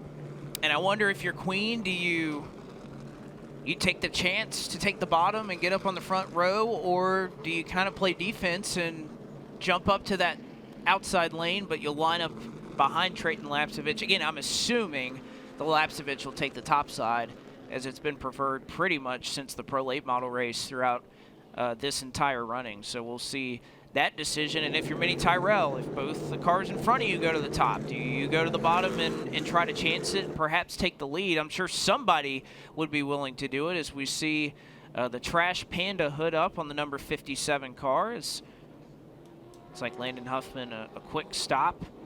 We'll get rolling away there for the Carroll Speed Shop. And indeed, Lapsovich to the top. Queen will go down to the bottom. And now Quapple and Diaz, who has been making things work on the bottom so far for now, is going to choose the top along with Kevin Harvick. Maybe a little bit of clean air on that left front tire is going to help Diaz a little bit here on this restart. He had his hands full the last time. These cars came back up to speed in anger following a Shitty Coolers caution. He will be the most noticeable car, fourth in line to the outside, with the Hoosier rubber fully exposed right in front of, or I should say above of, what is the left front headlight of his car, entering the back straightaway. As you mentioned, Blake, a great night for that of Kevin Harvick. Now, granted, it's been relatively quiet, but he missed the big crash on the front straightaway. Let's not forget, this is only his second career Zmax Cars Tour start with the late model stock cars. His first one came here 1 year ago on what was a very different racetrack. As we are a lap away from the restart here, Harvick is going to restart back in 10th position. Well, again, began his tenure in full-bodied stock cars all the way back in 1992, running out on the West Coast. Won the track championship in 1993 at Mesa Marin Speedway. And getting back into late models again, ran a super late model not too long ago at Five Flags Speedway. It was about nearly a month ago. He ran the ASA Southern Super Series race, with more planned in the future in both the super and the late model stock car here in the Zmax Cars Tour. So first time tonight, we've seen Lapsovich, who will bring the field into the Death Wish Coffee restart zone and get us back underway in the window world. 125, 43 laps to go. A solid restart on the inside from Butterbean. He goes up. They nearly touch doors. Side by side down the back straightaway. Queen's got a shot in the 3 to keep it a two-way battle for the lead. About a half a car length was the separation between that of Lapsovich and Queen, but Trayton Lapsovich with a big slide by Butterbean off 4 will go back to the point as they start to fight for the top side. That's Corey Heim on the bottom, and the 55 of Mini Tyrell in the fight for third. The trains are coming on the outside. Heim may lose that third spot, but Tyrell keeps the door open for him to battle back off 4. Again, we know how good Heim is, especially at the top end of 1 and 2, and he's looking for his way back up there, but can't do it now. Makes contact with Quapple, Connor Jones, and Mason Diaz. Make contact further on behind them as the rest of the field tries to navigate their way around. I think the 44's got some damage out of that as well. Diaz, Ruggiero on the bottom. That was Carson Quapple sliding off of Corey Heim's left rear quarter panel off turn 4 a lap ago. Now Ruggiero and Diaz locked together. Just behind them, how about a where did he come from story for that of Connor Zilish. Zilish was involved in the opening few lap melee on the front stretch. They've kept themselves in the race by constantly repairing and adjusting that car, and the Hickory 1 winner is up into the top 10 and looking for more. That's incredible that he's been, again, kind of wrote him off. Both of those PRG cars look to be worse for the wear, and Zilish didn't hit hard, but just got tagged at the tail end of that one. But nevertheless, an incredible drive from a driver that has continued to impress regardless of what he is sitting behind the wheel in. You mentioned Mason Diaz finally able to find his footing after some contact there after that restart. Oh, Bassett and Millington nearly collected each other off of turn 4 right behind Kevin Harvick. And can you believe it that Connor Hall is not only battling inside the top 20, he's running 13th.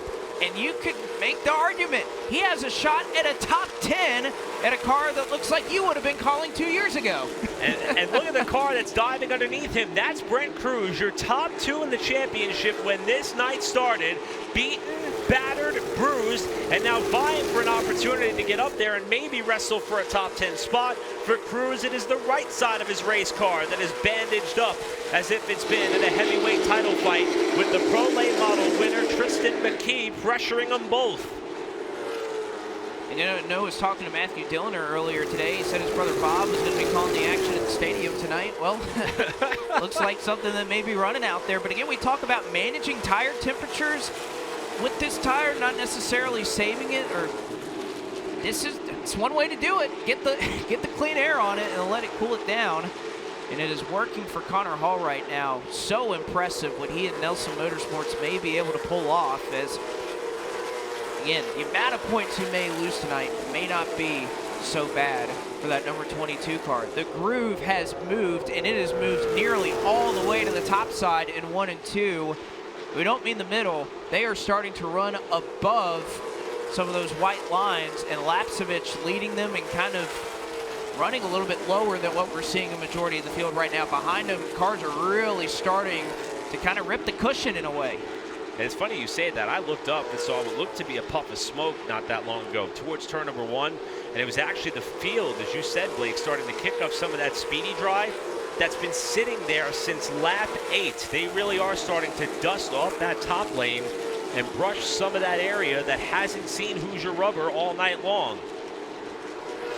Again, Harvick was one of those drivers. He's taking a diamond line. And again, we have so many different corner entries, right? Those cars that are picking up all that speedy dry, they're entering higher. They're entering by the wall. Harvick has been kind of diamonding the corner. You can see a little bit lower, but how high that car goes, nearly the left side Hoosiers up above it, nearly tags the wall off the turn 2. But everybody, I think, kind of seeing what Corey Heim was able to do in those couple of laps, and they have all learned. And now, rather than running kind of that second lane, it has been a defense of the top side to try and hold your track position now. Harvick running behind that of Connor Zilish. We mentioned this is Harvick's second Cars Tour late model stock start, but he did run a super late model at Five Flags Speedway last June. Started up in the top 5, finished 13th in that race. Ironically, is chasing a driver in which he's played a pretty big role in terms of the progression of his racing career, in that of Connor Zilish. It will be a battle for 9th position. Here's 2 cars that cannot get away from one another. 44 of Connor Jones, 45 Mason Diaz. The damage on the front of that 45 car and the back of that number 44, they've got something to do with one another. That's how the damage occurred before our most recent caution debris. This is a fight that is taking place just outside the top 5 for 6th. And Jones, who looked well on his way to driving up into the top 5, has just kind of lost a little bit, or doesn't quite have what Quapple has been able to have in front of him, as one car stopped at the top end of turn 2, and it's your winner earlier from today in the Pro Late Model, Tristan McKee, has brought that car to a screeching halt, which in what has become the racing line at that end of the racetrack, McKee, the window net is down. It appears his night may be over in an incident that might honestly, I think, Eric, be reminiscent of what Loden had earlier. This has all the spellings of a right front tire that may have gone down. Luckily, since everybody's moved up so high right now, he may not have hit the wall all that hard, but hard enough to seemingly end the night for this number 7 car. We heard from Jacqueline Drake and Tristan McKee in Cookout Victory Lane after the pro race that McKee celebrating his 14th birthday here today. It would have made sense when we turned down and looked at the clock to see if it had struck just past midnight, but unfortunately for McKee, his birthday is going to end on a bit of a sour note, but not without him taking home some hardware after winning the Pro Late Model portion of tonight's race. The Shitty Coolers caution is out yet again. 27 laps to go in the window world. 125 from North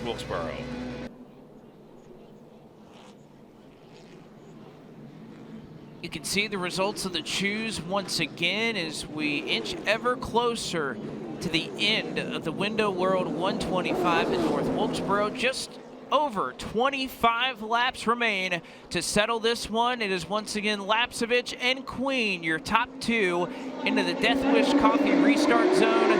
They work. Lapsovich with a launch on the top side. Queen, not as great of a launch as we saw that last time in the restart zone, but he'll try to fend off Lapsovich as they brush off at turn 2, fighting for the top spot. Tyrell's agenda out there is to try to fill that void. Queen's agenda on the bottom, try to get back to the race lead. Side by side at the stripe, it was Lapsovich by half a car length that time. As now Butterbean washes up into the side of the 77, and Tyrell ducks low for second. That's going to be one of the moves for Tyrell. If he can complete the move, great, but if he's not, it may be tough to try and get back to the top of the racetrack. They go side by side for second. That's exactly what Trayton Lapsovich wants to see in his rearview mirror, as now Tyrell sends it in deep, perhaps a brush with Butterbean in 1 and 2. Got a car off the pace, turn 2. It's Kevin Harvick who has plummeted outside of the top 10. Race stays green. He's got it rolling on the backstretch. Here's Tyrell alongside, dead heat at the stripe with that of Butterbean, with Lapsovich opening up a couple of car lanes, and Queen's got the edge off of 2. Again, that is exactly what Trayton Lapsovich wants to see behind him. These two going at it. Trouble. Connor Jones spins in the middle of 3 and 4. Cautions out.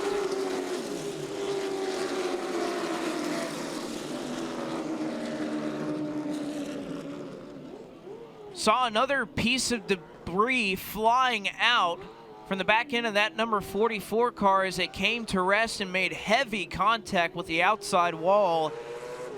And what is the second such incident in a number of weeks for Connor Jones, getting into 3 and 4.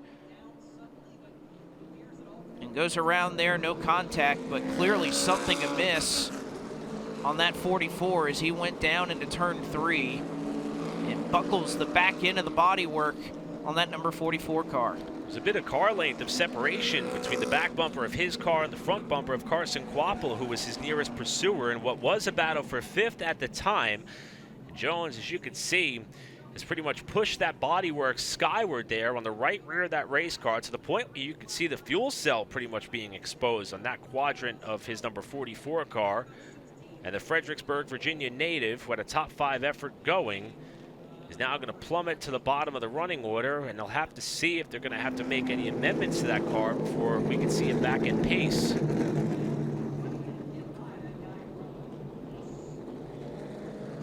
What a tough end to the night for Connor Jones. An incredible job that he did throughout the running of this race. We chronicled his move up from the 33rd starting spot after a qualifying time was disallowed earlier tonight. Had carved his way all the way up into the top 5 and had a really good chance to collect one here. And it's been a couple of weeks. Again, bad luck. Last week he was running up in the top 5 at Hickory Motor Speedway. He caught the tractor tire, which was quite busy, if you can imagine it, at Hickory Motor Speedway, protecting the very end of the pit wall there. A couple of drivers throughout the course of the night made some contact with it, but none harder than Connor Jones. But he has had some great runs throughout the course of this season, regularly running up in the top 5 the last handful of months, but it's circumstances like this that have kept that 44 from consistently finishing up there. And again, showed that speed at Dominion earlier this year with a 4th place run, was running towards the front at Caraway earlier in that running before finishing in the 12th position. It's just been hard to put races together for one reason or another for this Mike Darn Racing team. Now, initially, when I looked out the window after the initial restart, I saw many fans pointing towards turn number 2. It was Kevin Harvick who got up towards the outside retaining wall. Doesn't appear to be too much damage, if any, to the right side of his number 62. You see Harvick here trying to sort out his place in line. It looks like the Hoosier lettering may be rubbed off the left rear of that car, so he may have got pushed up there. But I'm just now realizing that I believe Connor Hall, the championship points leader, missed the most recent restart. He's being shown about 3 laps off the leaders as we got a handful of laps in off that most recent restart, and he's currently scored back in the 18th spot, and he just left the attention of his pit crew. Now, where this matters is, with 24 to go, Connor Jones elected to stay out, so he's still on the lead lap, even after spinning up into the outside wall. Hall is going to need a little bit more attrition at this rate in order for him to try to climb further up in the running order from the 18th spot. He can't necessarily lose many more positions, but for him to gain any, with Landon Pembleton getting back on the lead lap by virtue of the free pass, there's a 3-lap delta between he and the next position he can gain. He's going to need some help. I think a good time to remind our viewers out there all that has happened throughout the course of this night. As you mentioned, Connor Hall running in 18th, a couple of laps behind your race leaders. Tristan McKee also will be scored on lap 98. That is all he will complete tonight, but he'll finish in 19th. So the rest of the field out as things stand right now. Brandon Pierce in 20th, Tate Fulgham in 21st, Lane Riggs pulled behind the wall with an oil pressure issue in 22nd, Brandon Jones, Buddy Isles Jr., Caden Honeycutt, Sammy Smith, Connor Mosack, Jacob Hefner, Cade Brown, Cameron Bolin, Dylan Wilson, Justin Hicks, and Tyler Gregory. And again, the last 10 of those drivers were all involved in the lap 8 restart crash at the entry of turn 1.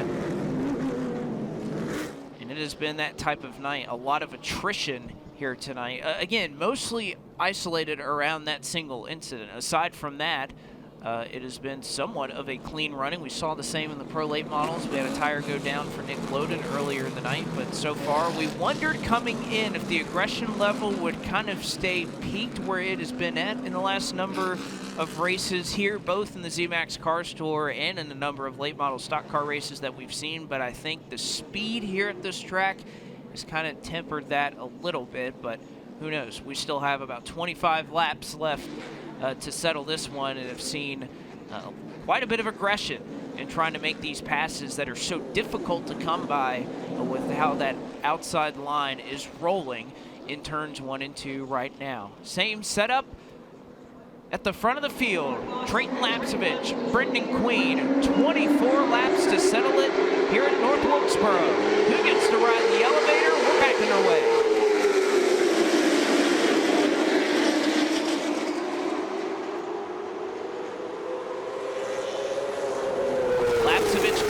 To the lead off of 2. Tyrell will do all he can to just stay on the right rear quarter panel of Brendan Queen. Not quite able to move up in front of Mini Tyrell, but trying to force his way there, and he's able to do it. Queen stays in second. Carson Quapple using the top side to get around Corey Heim with Mason Diaz in tow as Tyrell tried to keep the fender inside of that of Brendan Queen off of 4. Couldn't quite do it. Lapsovich to the point. Queen second. Tyrell third. Door to door for 4th. Here comes Corey Heim trying to get Quapple on the back straightaway. Again, it's one of those instances, if you're Corey Heim, you got to make that move quickly, and he's going to be able to just slide up in front of Carson Quapple off the corner. You can see Diaz thinking, well, do I want to go to the bottom right here? He's going to try to hang on the outside as Ruggiero slides underneath Carson Quapple. Diaz going to try to fill that spot before the 22 can get up. He's able to successfully do it. And now Queen finds his way to the outside of Mini Tyrell and is able to get back into second. A lot of shouldering happening on this end of the racetrack, having to lean over and break the momentum of the car that you may be alongside, and a big tire rub on the left front of Carson Quapple's car. That may have come from the contact with Ruggiero. Believe that was the case in 1 and 2. Hefty contact as that left rear is smoking right here down the front straightaway. How much longer can Carson Quapple hang on? Yeah, as you can see, he's trying to fill it out as the tire continuing to go down, as this is all happening right in front of Giovanni Ruggiero and Mason Diaz. As you can see, the fender, the right side fender of that car is starting to flare out in a big way, but for now it looks like the smoke has cleared for the moment. But is it going to get worse for the 8 car? Carson fresh off of what was an uncharacteristic night at the Hickory Throwback event after the car got bandaged up pretty badly in a couple of stack-ups and jam-ups. Came home well outside the top 10, looking for a bit of a rebound effort here currently running in the 5th position. Connor Jones dusted off the wall a couple of laps ago. He kept it straight. The race stays under green, and at the head of the field is still the 77 for Chad Bryant Racing in Trayton Lapsovich, who will be coming up on 15 laps to go next time by, with a massive lead to the tune of about 1.5 seconds over what is about to be an intense 3-car battle for second on back.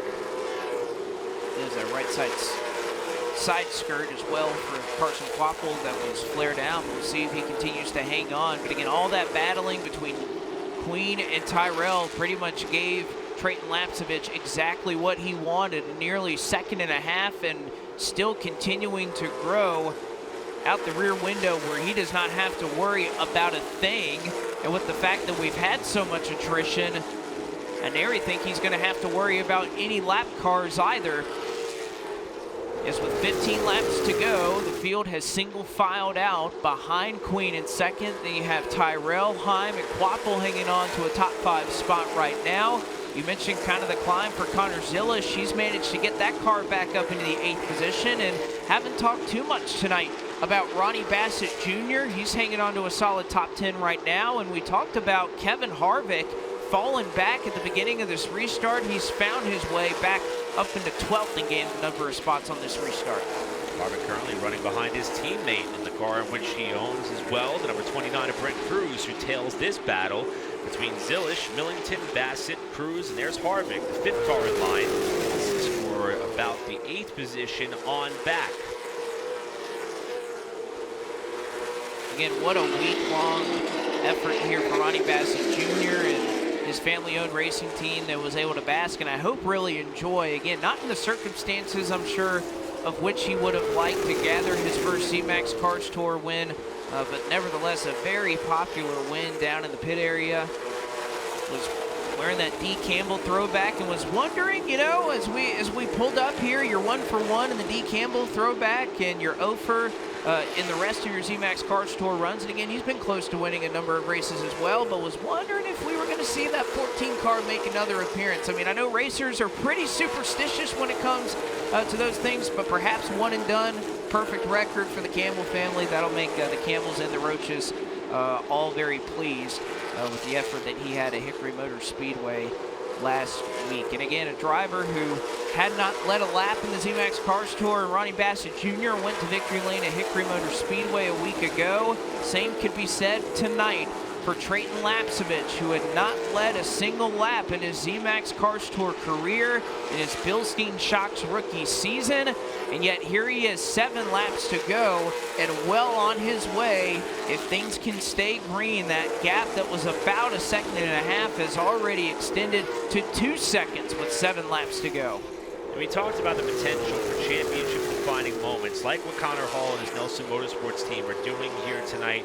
Well, for Trayton Lapsovich, should he be able to hang on and take this car to Cookout Victory Lane here tonight, I think we only have to look back about a week for a similar potential championship-defining moment for that of Lapsovich, coming back with that 3-lap penalty after bringing out the caution at Hickory and coming back for a 7th place effort. This is someone who has picked up the knack of late model stock car racing quite early in his young racing career, and who knows if this win could light the fuse to what could be a potential chase at a title once the math is all calculated following tonight's topsy-turvy race as he drives around the points leader Connor Hall to put him another lap down. Again, I see a lot of parallels in this season with what Mason Diaz was able to do with this Chad Bryant racing team 1 year ago.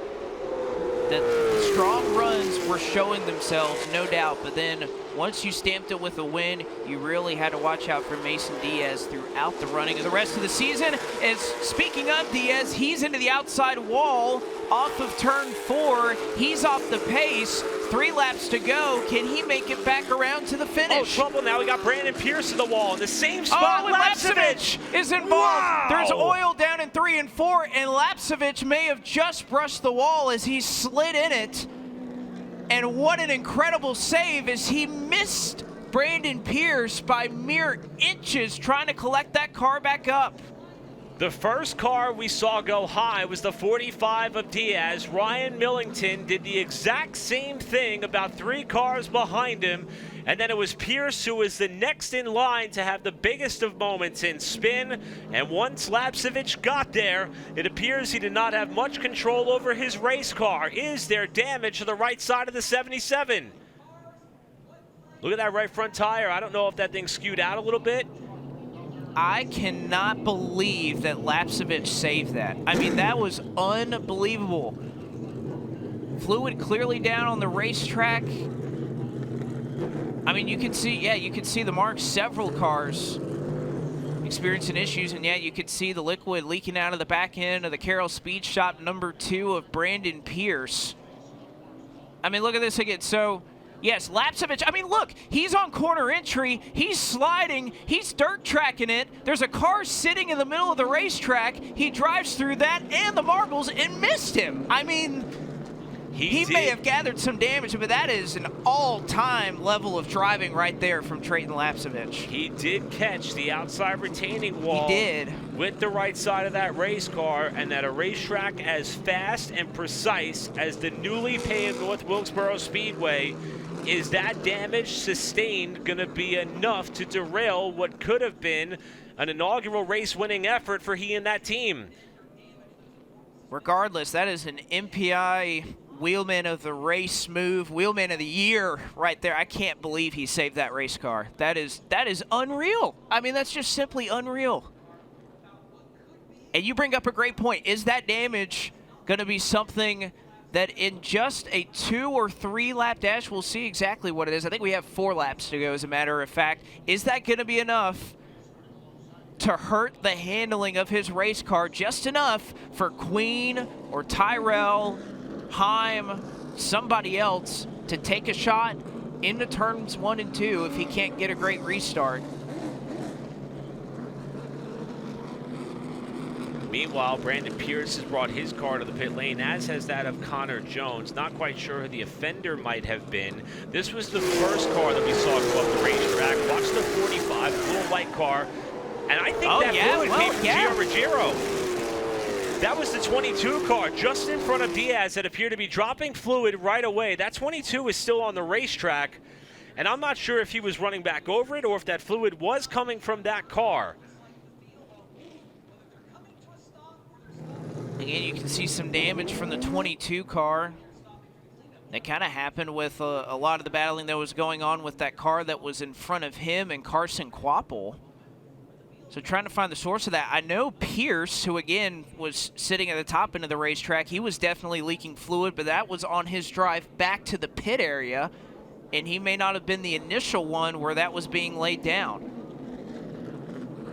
I'm curious if by Diaz kind of fading to the right of the 22 a little bit, maybe that's his attempt to not get any more fluid on the windshield of his race car. But right now, there doesn't appear to visibly be anything coming out from underneath that 22. But on that last replay that we saw, I'm not sure if it was coincidental or if that was indeed the offender, as there is now more speedy drive being laid down all the way through turns 3 and 4 and down the front stretch. Take one more look at it. This is behind, okay, Lapsovich, Connor Hall. Yeah, there's clearly something coming out of the back of the 22. Diaz is the first one to get there, and he had no warning at all.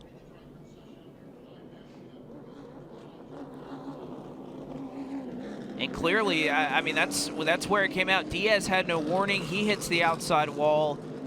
And again, that was a full, again, Lapsovich was at the beginning of that shot, so that's nearly a lap before he approached it once again. And as you mentioned, a number of cars kind of running up towards the middle to higher portion. They got caught in that. And Pierce ends up being the one that slides and comes to a stop. But Mike, I still cannot believe what Trayton Lapsovich did.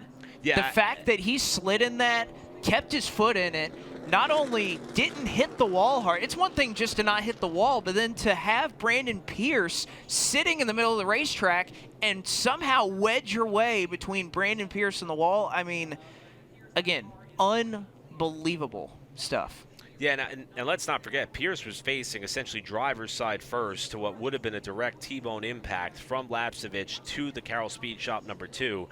And you're right, Blake. I mean, once that car was able to gain enough traction to be able to stop the slide, he found whatever avenue of escape that he could find. But the question remains, how much damage has the right side of that race car sustained by virtue of the brush with the safer barrier up in turns 3 and 4?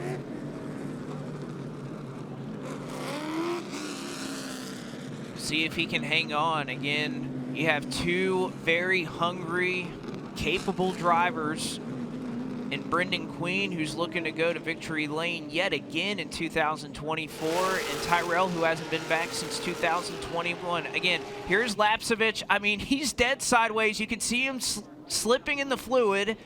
He keeps his foot in it, does enough counter steering to get up to the top side, and I mean, that's just incredible that he was able to miss Pierce. And by the time he gets out of some of that fluid that's laid down, well, guess what? Now you're in the marbles, you're in all the dust and everything that's kept up there. So it's not exactly easy to drive out there anyway. And the fact that he managed to find that hole is just, I mean, that's just tremendous. Well, for Lapsovich, he may have dodged what is perhaps the biggest bullet and potential deterrent from his first trip to Cookout Victory Lane, with the ensuing restart coming up, as well as the fact that this track, for the second time tonight, has pretty much been laden with speedy dry. Maybe not all the way around, but certainly through turns 3 and 4 and down the front straightaway. Yeah, I was about to say, they have done a number, and even our camera shots can kind of capture all the fog that's around the racetrack. Again, those aren't clouds. That is just the amount of speedy dry that has continued to be laid down with the work that they have to try and dry this racetrack. So what a crazy end to the Window World 125. Again, a ride on the elevator is up for grabs here. You have speedy dry that is all over the racetrack, and for a majority of the track, it's in the preferred racing line. That's the middle of 3 and 4. It's the last spot you want to see. Should make for an exciting ending, that's for sure. Be back and don't miss the end of the Zmax Car Store presented by Sound Gear, live on FloRacing. I think you're right. HendrickCars.com pace car pulls down. 4 laps to settle it here at North Wilkesboro in the Window World 125. Trayton Lapsovich, Brendan Queen into the Death Wish Coffee restart zone. Lapsovich in the speedy dry, still gets a great launch on the top side. Queen, is he able to drive it in? No, Lapsovich clear for the top spot, and now Mini Tyrell trying to go by for second. Well, Lapsovich put himself in a position where he could not be moved. He got clear of the cars behind him by the time they got to the first corner. Lapsovich to the point. Butterbean and Tyrell almost banged doors in turn 1 in the battle for second, with Queen getting back up to P2. Again, the entire field kind of covered in smoke from all of the speedy dry that was laid down trying to clear up this racetrack. Queen slips in it. Now Tyrell goes low as Butterbean trying to hang on to precious points at the end of this race. It's an all-out brawl for second on back. Meanwhile, Lapsovich trying to run and hide. Here comes Corey Heim to the bottom, looking for second. Are they going to make it to the white flag? Here they come to the line. That's the question. A pair of Toyotas battle for second. Corey Heim makes a pass for second, just as he did in the Pro Late Model race on the white flag. But it is all well behind Canada's own Trayton Lapsovich, who is well on his way to his first career win, and he's going to ride the elevator tonight. Trayton Lapsovich is a Zmax Cars Tour winner in the Window World 125. Well, they were rooting and gouging all throughout the bottom portion of the top 10. Connor Zilish got shoved up to the outside wall in the final set of corners. But Trayton Lapsovich, despite the brush of the wall, avoiding the stationary car of Brandon Pierce with a late caution with 4 laps to go. It did not take him very long in his Zmax Cars Tour career, his 11th race with this team, with this series, and they're going to Cookout Victory Lane on the most prestigious stop on the tour.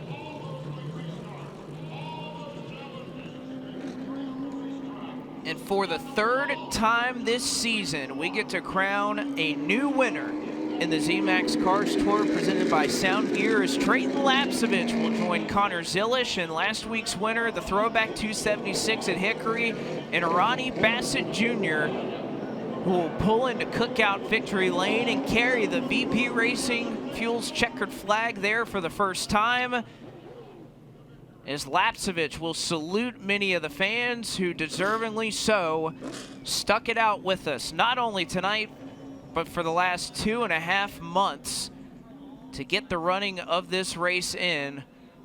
But what a night for Trayton Lapsovich, who grabbed the race lead, and despite many challenges that he faced, never looked back once he grabbed it. Second race in a row, Corey Heim had to settle for second. Great night for Minnie Tyrell, who comes home in third. Brendan Queen was battling for the second spot, but it appears to be a bit of a disagreement between he who came to the line in fifth and that of Tyrell, who rounded out our podium. There was some contact coming to 2 laps to go in that battle for second spot. And that's about as animated as I think I've seen Brendan Butterbean Queen in quite some time, with Tyrell finishing in the third position. Again, Brendan brought it home in fifth. We mentioned, like you said, with 2 laps to go, Brendan going wide in turn 4. Perhaps he felt there was a little bit of contact made there. And now Queen will go over to Trayton Lapsovich and offer his congratulations to the first-time winner, knowing how it feels to ride that elevator and passing that along to the newest winner here at North Wilkesboro Speedway in Trayton Lapsovich. We touched on it during the race. Trayton, if you've been following all forms of motorsports in North America, Lapsovich alone is a name which you would know quite well. His father, Jeff, raced in what is now the NASCAR Canada Series several decades ago. His brother, Caden, won the NASCAR Canadian Series Championship in 2016. Trayton did it just last year, batting 500 in a series with 14 races. He won half of them. And he and his supporters and team and entourage knew if he was going to be propelled into a brighter spotlight with a chance to progress in his motorsports career, this was the place to do it. The Zmax Cars Tour presented by Sound Gear. And it did not take him long for an opportunity to do just this with a race team that's done it many times before, but for the first time with the driver out of Grimsby, Ontario, from north of the border, rookie Trayton Lapsovich, who, by the way, was 4th in points when the night began. Connor Hall, Brent Cruz, they had a little bit of a rough and rumble evening. Lapsovich may have just pole vaulted himself into championship contention at a really pivotal stretch in the calendar.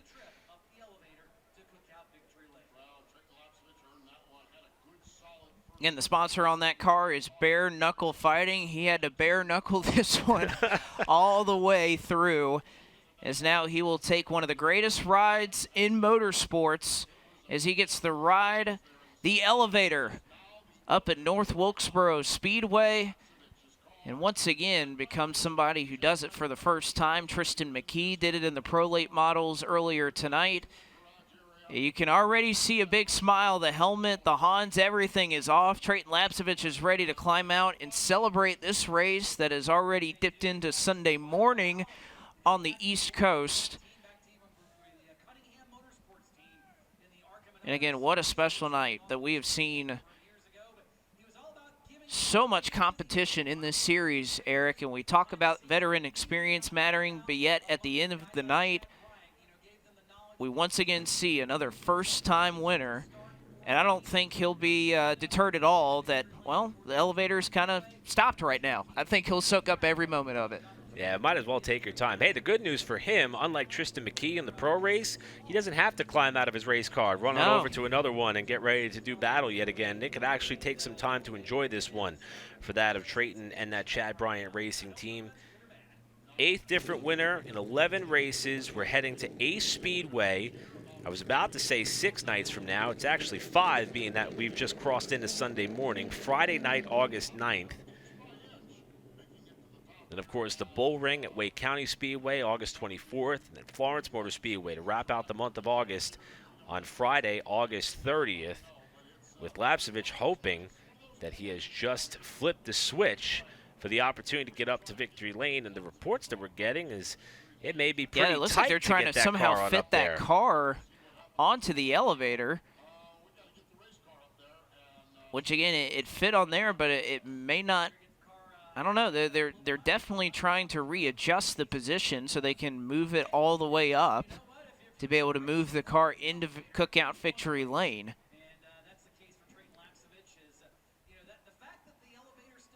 So that tells you what a little bit of damage might do. Makes it a little hard to fit right there into the templates, which, of course, are, they're measured in pre-race inspection or whatnot, so it's not like they came in here with an exceptionally long or wide race car or anything. We've seen record crews have to be very diligent and patient with retrieving race cars. I'm very happy that my job is what it is, and I'm not the one responsible for getting a race-winning car elevated to a victory lane like that. That's a lot of responsibility to bear for all of the hardworking men and women here at the North Wilkesboro Speedway this weekend. And what a magical night it was and has been as Trayton Lapsovich finally gets his chariot in the Cookout Victory Lane. They'll position it just perfectly for the young man to climb out and celebrate his first victory with the Zmax Cars Tour.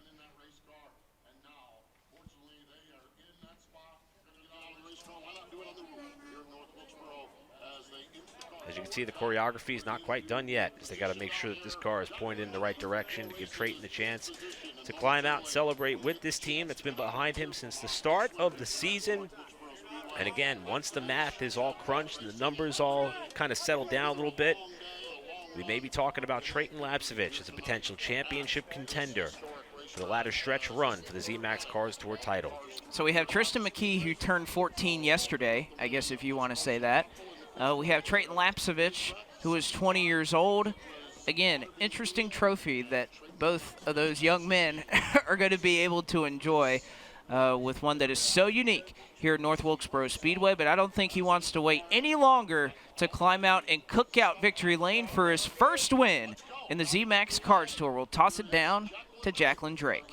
Going to go ahead and apply that SRI Victory Lane hat and Hoosier Tire neckband. Out of the car he comes. Race fans, let him hear it. Trayton Lapsovich.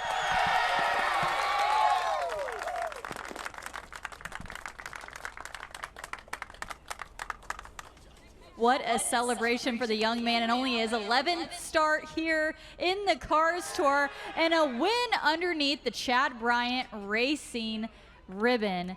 Man, there's nothing better than taking home a victory, much less here at such an historic place.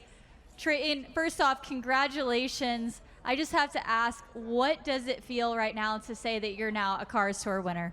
Oh, it's unreal. I gotta thank all the people that have believed in me to get me to this point. I'm so thankful to have the support of Evram, the Bare Knuckle Fighting Championship, and these Chad Bryant Racing guys give me a great car. So no, I'm so excited to be here. That was I feel like we've been running pretty good, but finally we're able to put one together tonight.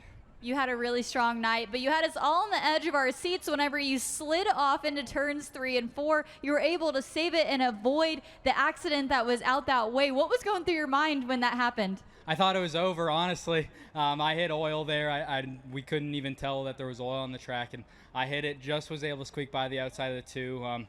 I also want to throw out an apology for my mistake early in the race there. I know my words can't fix those guys' race car, but I'm really sorry about that. It's a mistake, and it happens.